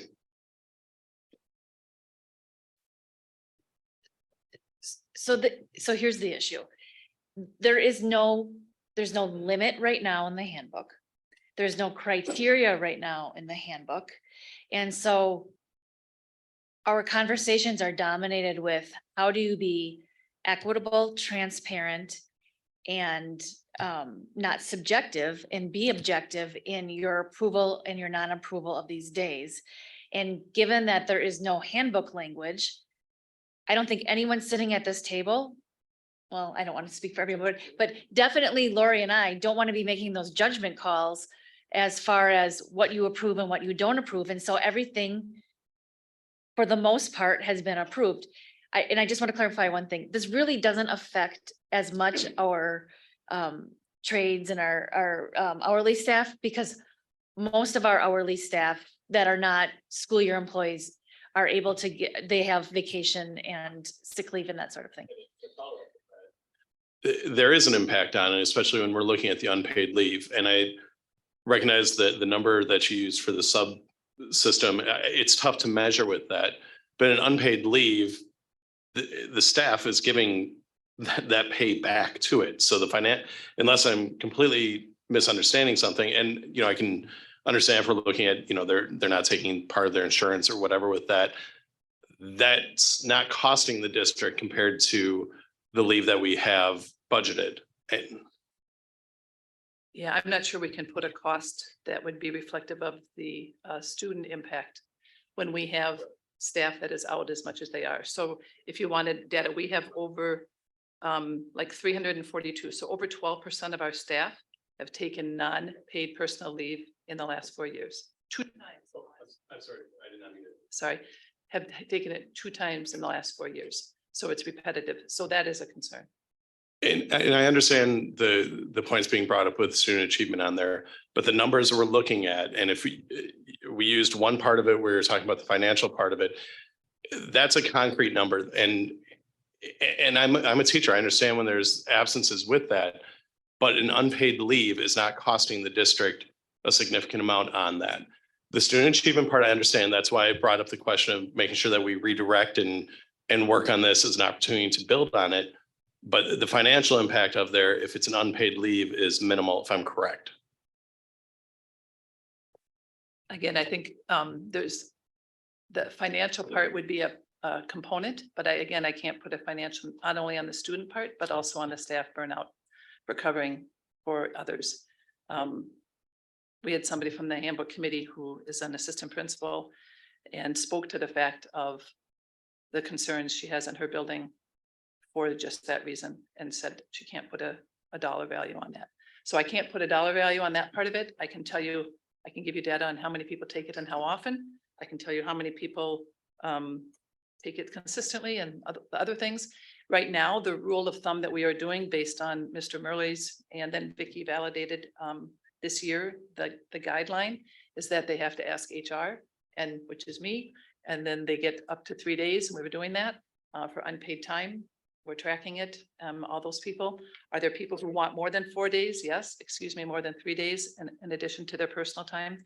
Yes. And those actually, we've worked with David on a lot of those. But that's what we're trying to come is some consistent parameters so that we can be fair to all, not just those who can financially afford to do so. And also not impact student achievement as well.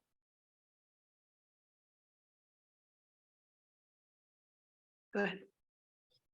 I'm trying to navigate, kind of what I heard during the public forum and as you described the process.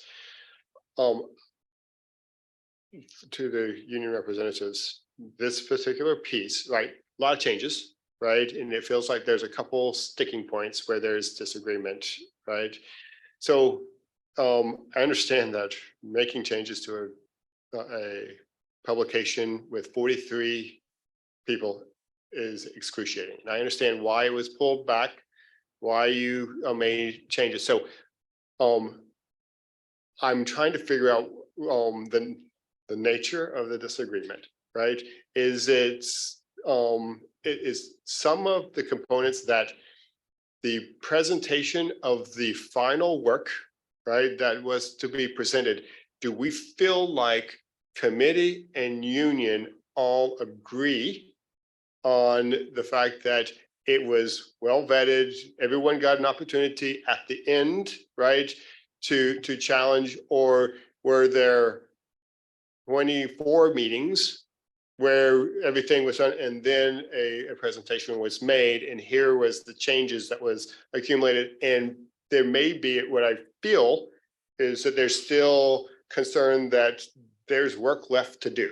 And I want to make sure I hear from both sides of the table.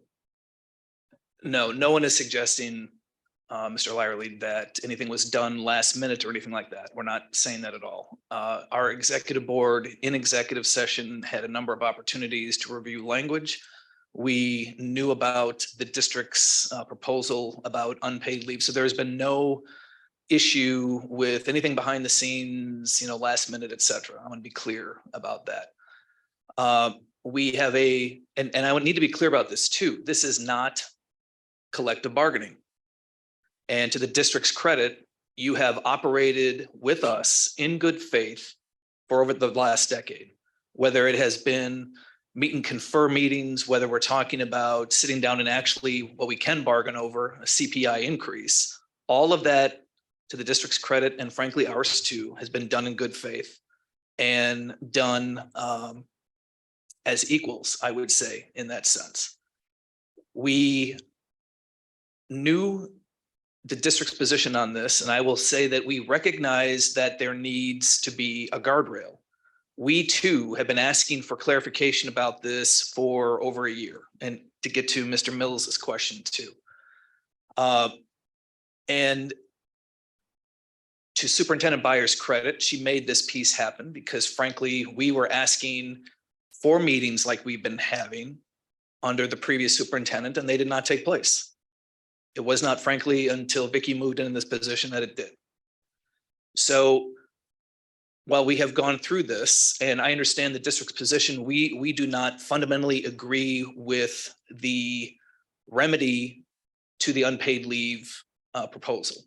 We think the years are too many, and the ability to not attach it to a break is in the calendar is what we are opposed to. Does that help?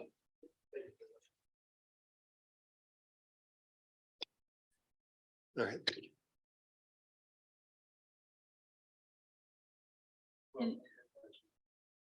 Okay, Brian. No, I'm not. All right, so I'll move on unless you guys have other questions. You can come back to it if you'd like, of course. Okay. The next thing was just talking about health insurance. In the handbook currently, it talks about, there's some contradictory language. In the paragraph, it talks about you have to work 20 hours and you're eligible for insurance. But in the grid that shows below, it has different fragments of numbers based on hours worked and what those rates are accordingly. And so to clean up the grid, we were just going to do straight line, 30 to 40, 20 to 30, well, 29.99, 10 to 19.99, and 5.88 to 999. So that way it just cleans it up and it's a lot simpler. As a result of this, actually 15 people will benefit and pay a lot less for their insurance because they will move from that third bucket to the second bucket. So that's actually a better benefit. Any questions on that? All right, attendance, just in general, our current wording is really just very brief. And so we do have some clarifying things of attendance and expectations that we've added. District fund property. This was the policy that was brought a couple of weeks ago, policy number 742. So this would be added to the handbook. This is about district equipment and use. Emergency school closings, another one. So here, the language that was currently in the handbook, we didn't think was applicable. I shouldn't say respectful, I guess, to all, because it was confusing. It had some of our non-exempt staff were required to be there without exempt staff being there. And so we're cleaning all of that up. And so that would not be the case. We are recommending that we eliminate the early release and the late start completely. So non-exempt staff by FLSA get paid for hours worked. In all the other districts that we looked at, there are not any other, we've got 7 others. Nobody pays non-exempt staff for hours they don't work for snow or early release days. But we have added that they could take unpaid time, they could use a benefit. So a lot of the staff get vacation time. Or they could make it up during that payroll week if they would like. So we would give them a couple different options, but it would be consistent with FLSA law by not paying staff for time they aren't worked. If you wanted a dollar value on that, it's about $75,000 for every 2 hours that occurs, which is the equivalent of 1 FTE in our district. Okay. So again, all the other districts that we looked at, none of them are paying for early release or late start for non-exempt staff. Let's see what else. Holiday. We just are removing the religious connotation with the holidays. So instead of saying Easter, we're having a floating holiday. Christmas Eve and Christmas Day will become December 24th and 25th to separate church and state. Vacation. That's the other big one. So vacation, again, we looked at a lot of other districts. I think we have 10 plus districts that we looked at in the area. So we want to be competitive recruitment and retention, and we wanted to make sure that we could be consistent and similar to other districts. What happens is what we're recommending is that people actually earn time sooner and that it gets capped at 25 days. So what ends up happening, the net would be an additional 15 days that individual would get over years. So people are not losing days at all. In fact, people would, I have this numbers here, 32% would have an immediate better benefit. Of course, what we did is we took 5 years back from anybody who would be at the cap, so up to the 20 years versus now it's at 24. We'd grandfather in. There's 61 people that would be grandfathered in. There's no guarantees of who's going to be here when, right? So we don't know if somebody who's here at year 5 will be here at year 30 or 25 for that matter. When we looked at the actual proposed days of the current year and proposed days, it actually ends up being more cumulative days over time for every employee. So like I said before, the additional is 15 days that somebody would get from beginning to end for that. Just to give you some comparison, Madison they have a maximum of 26 days and 5 days carryover. So I'll also talk about the carryover in a second, but I'll just give you this data so you have it as well. De Pere has 25 days, no carryover. Appleton, 25 days, 5 days carryover. Ashwaubenon, 23 days and no carryover. Howard Swamico, 10 days per year, 5 days carryover. Kewaskum, 10 days per year. Kenosha, 20 days max, 5-day carryover. Manitowoc, 23 days, no carryover. Neenah had 30 days, but I don't have their carryover. I think it's 0, but I'd have to verify that. Racine has a max of 25 days and 10 days carryover, but the carryover days have to be used by 12/31. We also looked at the city of Green Bay, which has a maximum of 25 days. So we didn't do this arbitrarily. This was with data and looking at what other districts do. And like Melissa pointed out before, we started with a 5-day carryover because most of these are 0 or 5, and we went to 10 based on feedback that we received.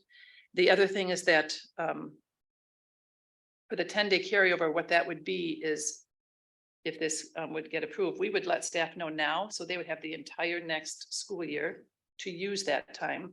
And it would be June of 2024, so really the July 15th, 2024 paycheck that would pay out up to the 25 days for anybody who had excess. So we would want to make sure that they have that time.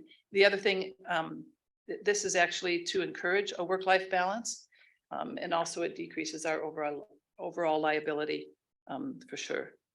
Let's see what else. Sure. When we're hearing comments during the public forum, obviously we aren't able to ask questions, and we're at a spot where we have a person who had made comments out there that as a board, we're able to ask questions. So I just wanted to point that out to any other board members. So.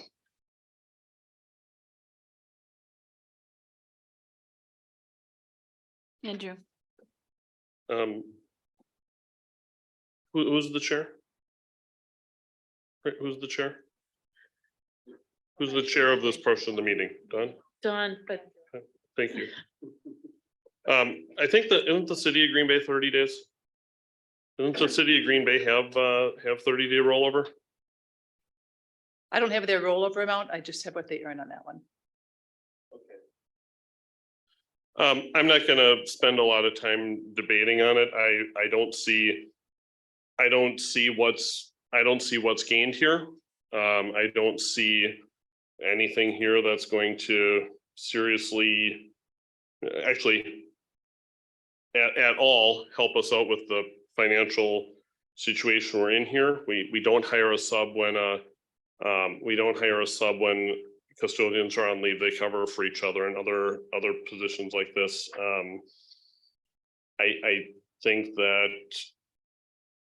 I think that we're splitting hairs here, and you know, if we are,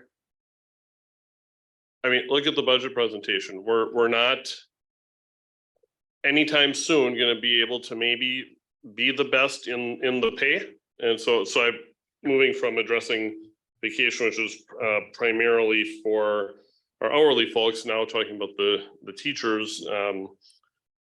But for both, rolling over here is something that we're doing, and we can't afford to maybe have as big of increases someday in the future, but we have something different than those other school districts have. We have this carryover that you can build towards for something special. Teachers, we don't have a big rollover you can build towards something, but maybe we have something that's a little bit more special as far as personal days. And I think people look at little advantages when they're looking at where to go. So that's where I'm at on this. I just want to, we heard from Representative Shelton tonight about attraction and recruitment and equity. And I just want to bring your attention to the middle part of this graph for vacation accrual. So again, this isn't about cuts. This is not, again, always about where the budget savings was, because if you look at our memo, there were a number of priorities within the handbook committee, including thriving workforce and including attracting and retaining the best. And if you look at the middle of that schedule, that's where the problem is. When employees are here for 5 to the 15 years and they're not accruing vacation fast, those also are our employees who have families and who want to take those summers off. And we heard from Matt that I'm just like Matt. I don't get my summers off either. And so I'm using my vacation to take my summer vacation and to take off spring break when we work over spring break. And that's why it's so critical for all of our employees, not just those at the end of their careers, but those in the middle of their careers, to be able to have that work-life balance and to be able to get those breaks during those times of the year. And if you're looking at an employee with 7 years of experience in 12 days, that's not 3 full weeks. That's 2 weeks and 2 days. If you're looking at an employee of 15 years who has 20 days, that's 4 weeks. Now it's going to be 5 weeks to take off those really critical days and those critical moments in your career to be able to have that vacation. And then over the course of your career, you're going to have 25 days versus those 20 or 22 days. You're going to have 25 days much longer to be able to have more days. And so at the end of your career, you've had 15 more days. That's not a cut. And we are also grandfathering in those employees who are on the precipice of getting those 30 days and who already have those 30 days. So I think you have to look at, really, are we looking for the greater good of the organization? Are we looking for the attracting and retaining? Are we looking for what we can do within the budget constraints? Recognizing, you're right, we do not feel behind, but there is a cost to lost work time. There is a cost to things not getting done because we're shuffling, and Ben will tell you how we're shuffling with the utility guys having to go into schools and clean schools because we don't have enough people who are working on the utility crew in order to do those things. So there is both sides of the issue and both ways of looking at this issue.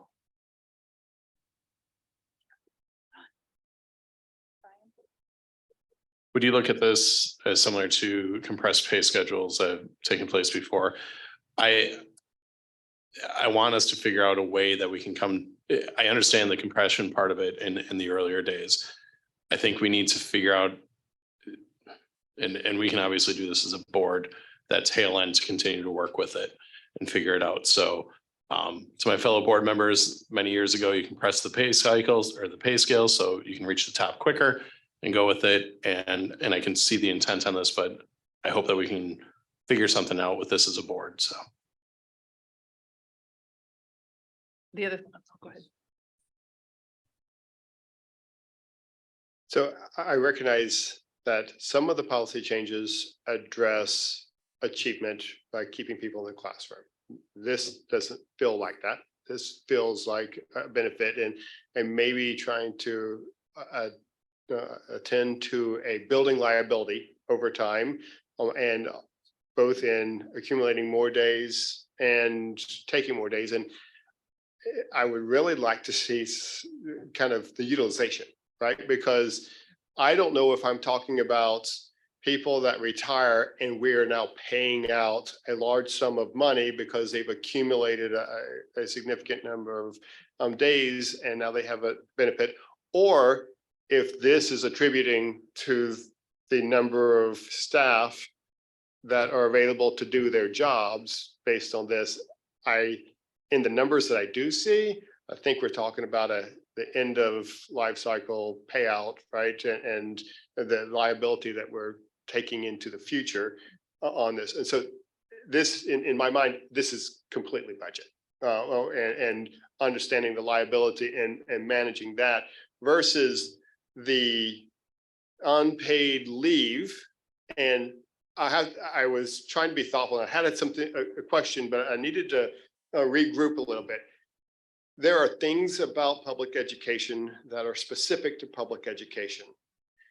People being available to do their job at a particular period of time is universal, right? If you are a project-based organization or if you have to give burgers to a customer, is always a problem.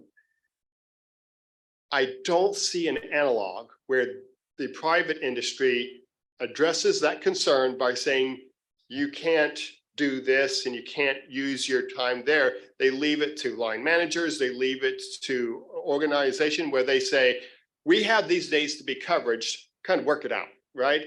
And I know that may not be enough, but I have a real guttural reaction to the organization attending to what really is a performance problem by policy that is not seen elsewhere. I can't imagine, I can't look at a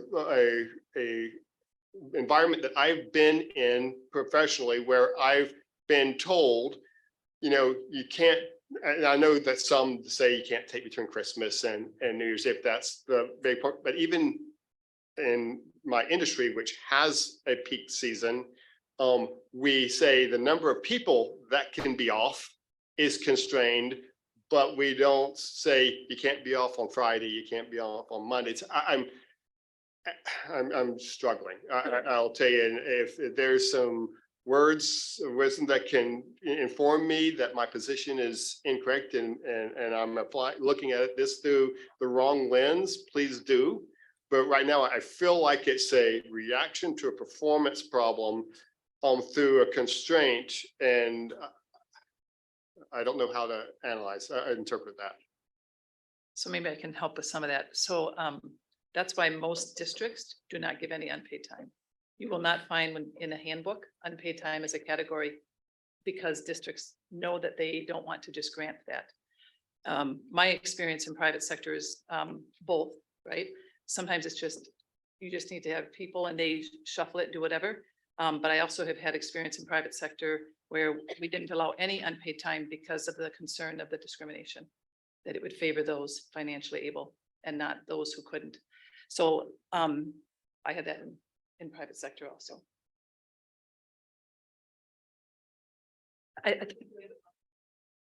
So professional teaching staff have medical time off and then 2 days paid. And then so you're saying across all the other districts that don't provide unpaid, it's still just medical and then 2 days?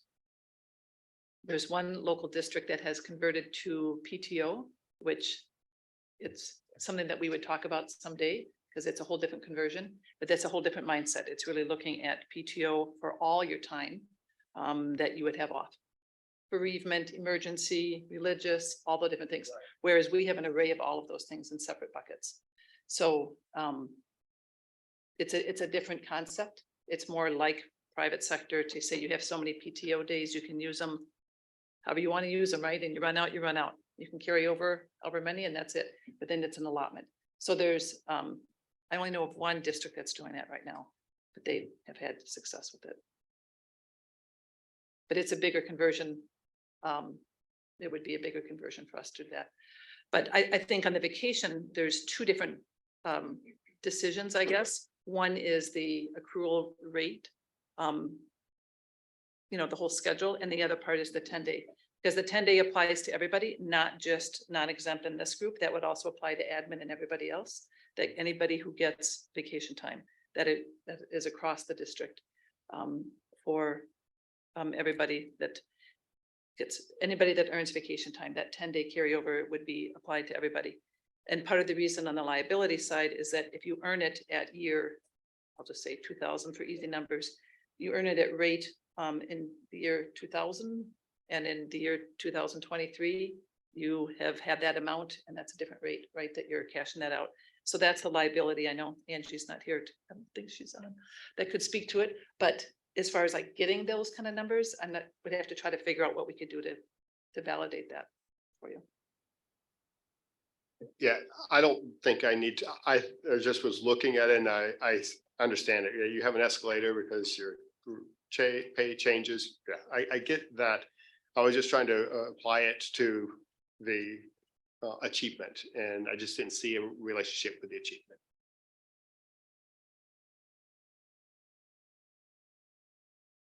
So those are all the topics that I was just going to review. If there's others that you have in front of you that you had questions on, I'm happy to try to answer those for you. Brian? And just relating to this, again, this is an opportunity. We have 5 or 6 people up here with it. And I'm just curious if anyone has anything they'd like to add to those, to the comments being made or statements that they'd like with it.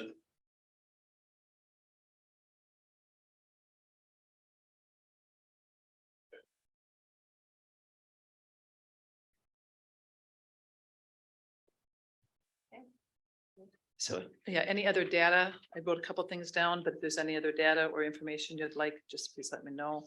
I'm happy to try to get that for you. If any other questions, of course, let us know. Go ahead.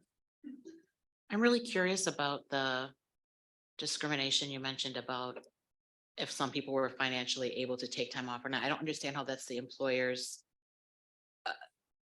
What if they can't afford it? But I mean, why is the employer involved in their financial? Yeah, what it came to in private sector, not here, the question we had brought to us was a couple different things. One is, if I have a partner or spouse that wins a trip every year, so then does it favor those who are married? Number 2, those who can financially afford it, can that do it? Because people also complain sometimes about sick time for family. That means it favors those who have children. So what about those who don't have children? Should they get more sick time? So there was all of the conversation that came forth at the same time. Again, this was private sector. And so that organization said, we're just not going to do unpaid time.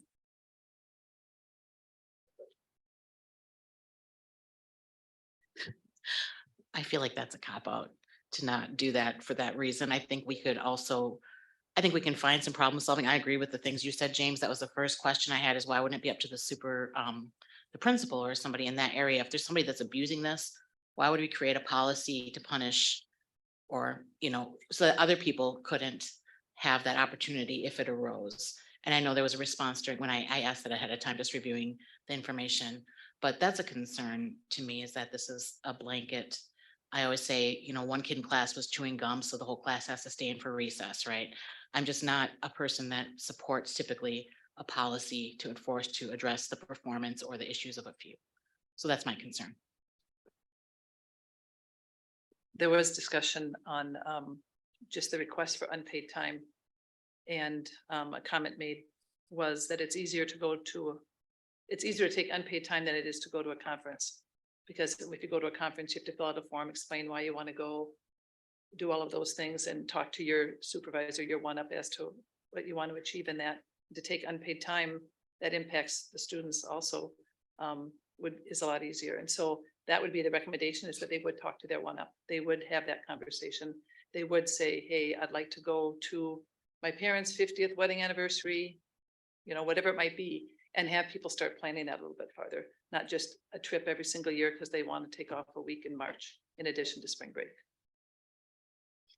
So I don't know if, on the table, obviously we can work with you to potentially put forward changes, but that sounds reasonable, right? If a question is people are just, marking unpaid leave as a reason for being absent versus planning the leave, right? And having a process where you have to kind of be approved and make sure that it is okay with building administration. Just make sure everyone's clear.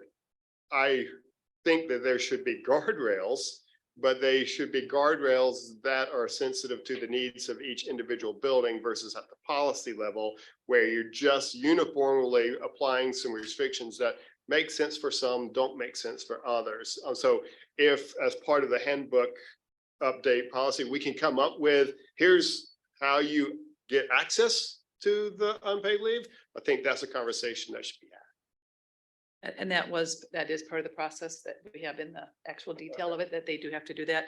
The concern was variation from building to building. And so that's why we wanted the guardrails to say, so that we could have something consistent too.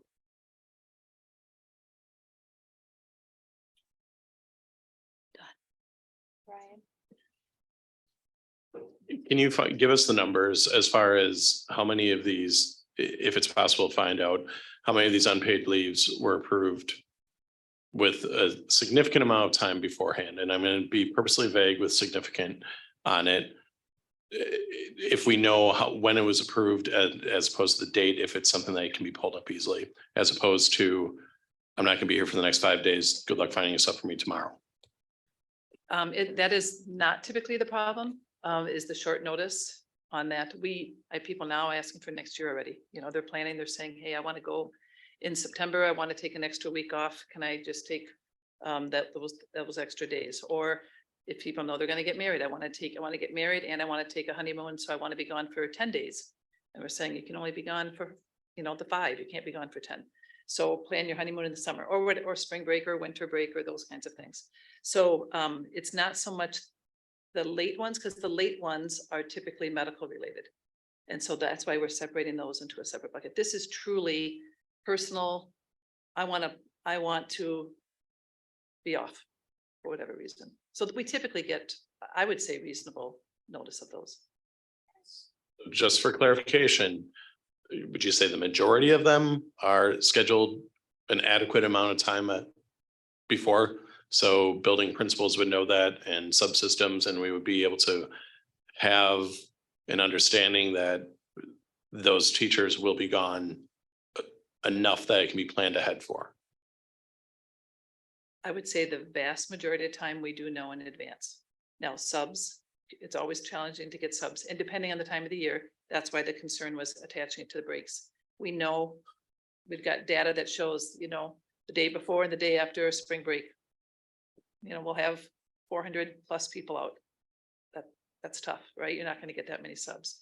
Same with this winter break, same with spring break, winter break, and Thanksgiving are the biggest hitters. That we have a ton. We limit those days already to the 5% of the personal time, so that 5% in the employee group is how it currently stays. That's one of the things on here, is that it would actually be in the building. We would specify that to the building of the 5% per employee group, because I think that we think that was the intent. So that would be, and that will still apply, that are attached to a break period. But we only have a few of those in the year. That's really, like I said, the Thanksgiving, the winter, and the spring break. Those are the 3 toughest.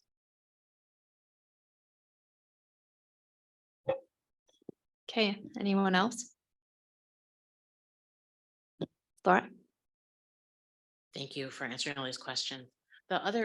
My impression, I don't remember if it was something I read or discussed, but it seems that there's certain percentage that consistently take advantage of the unpaid days, which is where the fairness thing comes in, which I understand, but that was because even, I think with your question, Brian, that's what made me think of that, because even if they're planning way in advance, it's the same people always taking advantage of this. The remaining teachers are the ones carrying the burden of those employees. So that was part of the issue, which was why I said, well, can the principal determine if they've already had, that amount of time off? But that I think is an important consideration.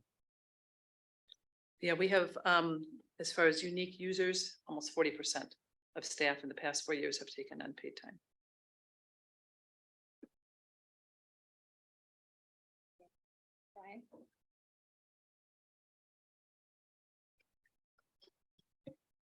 Any, Okay, it's just, wow, that's. This became a problem when? Has this been a historic problem? Has this, or has it been exacerbated by the impacts of COVID and there's a increased number of personal days being taken? I'm trying to determine, as we evaluate these changes, do we ride out the storm? Or does it correct back, or has this been a perpetual problem and it's actually just growing? I can only speak to the data that we have, which is also challenging to get because we don't have those different buckets within frontline, and had to have our team try to really siphon through all of that. We know there was a peak, obviously COVID, those 2 years in COVID, people weren't traveling, right? Even bereavement leave was limited, right? Because people weren't going anywhere, and having postponed funerals. We know that obviously there's a huge peak after COVID because it was, I can go again, right? Flights are open. So is there some of that potentially?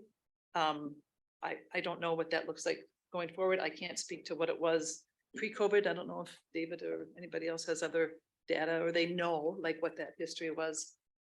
I don't have that.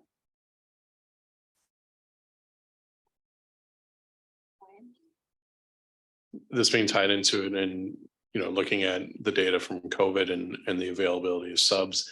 I know that there's been outreach for subs and trainings. Have we seen a decrease in, it's tough to compare to COVID, but have we seen a decrease in the number of internal sub coverage that's taken place with the district over the last, we'll say 3 years, and specifically the last, are we seeing a downward trend as far as internal coverage for staff members? And are we seeing an increase in available subs? I think that's two different things if I'm hearing your question correct. So internal subs, we have a different process for people who can sub, and that obviously in elementary level, that doesn't happen as much at secondary, right? Depending on how many preps you have and if you're available to cover internally. So that would be the internal part. I don't have data with me that says, I know Angie said, I think it's up to, do you know what, Vicky? Yeah. Yeah. We've seen an increase in internal subbing this year, significant. And I think that goes back to the concern about burnout for our teachers that aren't taking advantage of the opportunities to be absent.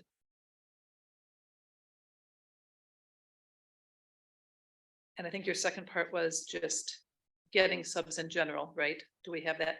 I'm probably biased because it's my team, but I think we do a great job in getting sub coverage. A lot of it, though, I have to say also is people at DOB who are helping cover certain areas.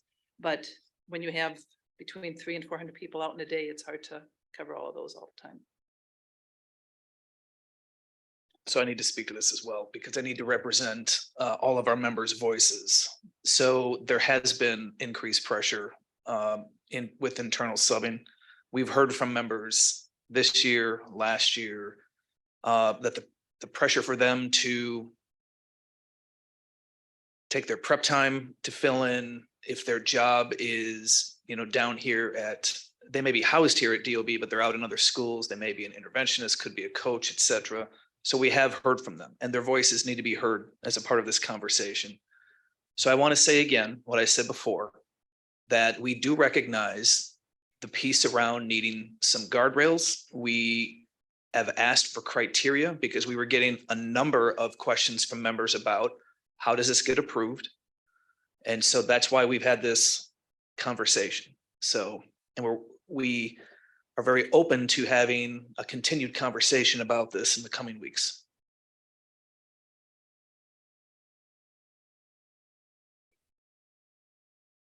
Back in the day when I was a teacher, there were guardrails. It was all set.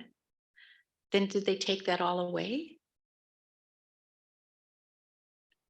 By we, you would have to include me as a part of that conversation in 2013, 14. So we had extensive conversations around leave, around personal leave and unpaid leave. And frankly, both sides agreed to remove what had been in the contract at that time. When was that? That was 2013. I mean, we spent 6 months working on the handbook at that time. So it was a full on every Tuesday night for 2 to 3 hours between January and May of 2013. And so we covered a lot of ground. And, you know, there were, Melissa's right too. I know the number of times that Lori has mentioned that, for example, that department chair stipends probably shouldn't be in the handbook. And I wouldn't disagree with that. We reached a point where we didn't know what to do with it. So it was a holding place. We didn't want to lose that document until we put it there. So in retrospect, I think that I wish we had made a different decision, but that's what the decision we made collectively at the time back in 2013. So was there no handbook at all before then? No, there was, but there was also a memo of understanding, but you had different unions coming off of their contracts at different time. And I don't want to speak for, you know, AFSCME and your timeline of that, Ben, but the reason that I remember that we did a full on press, if you will, review of the handbook was that GBEA was coming off of their contract and the MOU was going to expire. And we had, as Melissa said, we had a number of conversations with Jean, with Melissa and others to say, we need to address this. And that is why we felt that pressure, because frankly, a number of us just started in the late summer of 2012. And it was after Act 10. And we said, we need to get this document in order to move forward, to provide some stability for the district and for members and the entire district, frankly, not just members. So I hope that helps.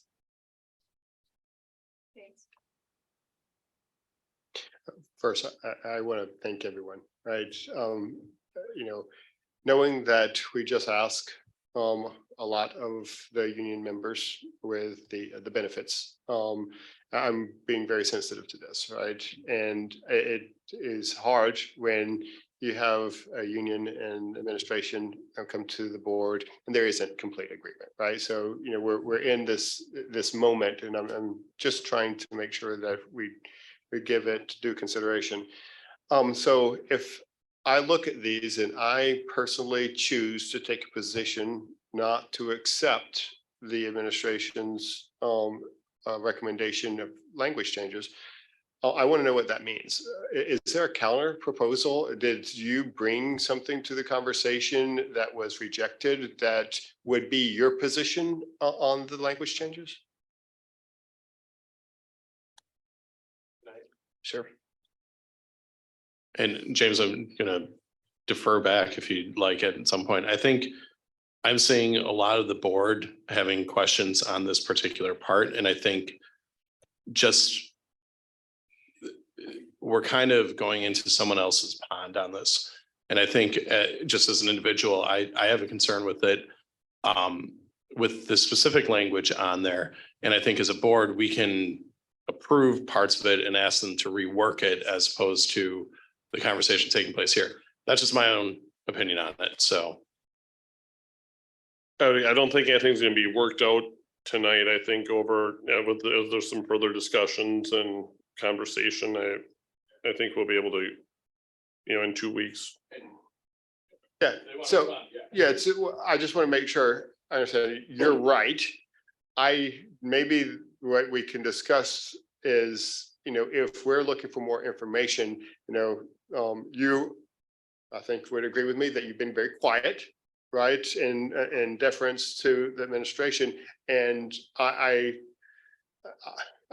need to know kind of what happens if I say no, right? I don't want to do this. Is there a way that this gap can be bridged over the course of the next week? And We know what the administration wants. I just don't know what anyone else wants out there. And ultimately it is our decision. I don't want to participate in the creation of the language. I don't want to participate in the changes. I just, I'm saying no or questioning a lot, but I don't know if, the counter is completely absurd, right? And that's why we're here. Or if you're closer than I imagine you are. And so, yeah, if you want to respond, or if we can gain access to a conversation over the next 2 weeks to help clarify, great. So I would love to have the conversation during the next couple of weeks, please. Thank you. Okay, anything else? Sounds like there will be conversations that happen over the next couple weeks, and this will be brought forward to your regular board meeting. Okay, that concludes the operations committee. I gotta say that I really admire that conversation and all of you speaking your mind and keeping it very civil. Yes, I really do appreciate that. So, go ahead, Ryan. And on that, as was mentioned beforehand, there are so many just things that everyone agreed on, or discussions that had taken place. So to have 2 or 3 points, I think goes to commend all of the parties that were involved on that, 2 or 3 things is a pretty small number as far as the number of changes that we are looking at on there. So. No. Yeah, I just, I appreciate the various union members who came tonight. I too grew up in a union household, a proud union household. And these are things that resonate with me. And I think it seems like the rest of the board feels the same way. So I'm hoping that we can find a way forward. With so many willing people, it ought to be able to be done. So I guess I'll keep it at that. That is our last agenda item. And with that, I would entertain a motion to adjourn. So moved. Second. We are adjourned. Oh, sorry. All in favor? Aye. Opposed? We're adjourned.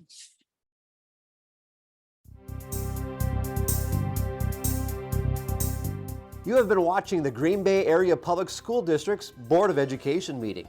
Please visit the school district's website, www.gbaps.org, to view the program again.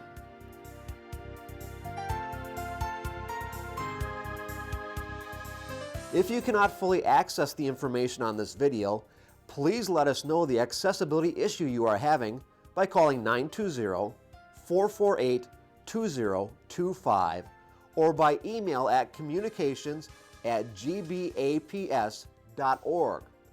We will try to provide the information to you in an alternative format and/or make the necessary improvements to make the information accessible.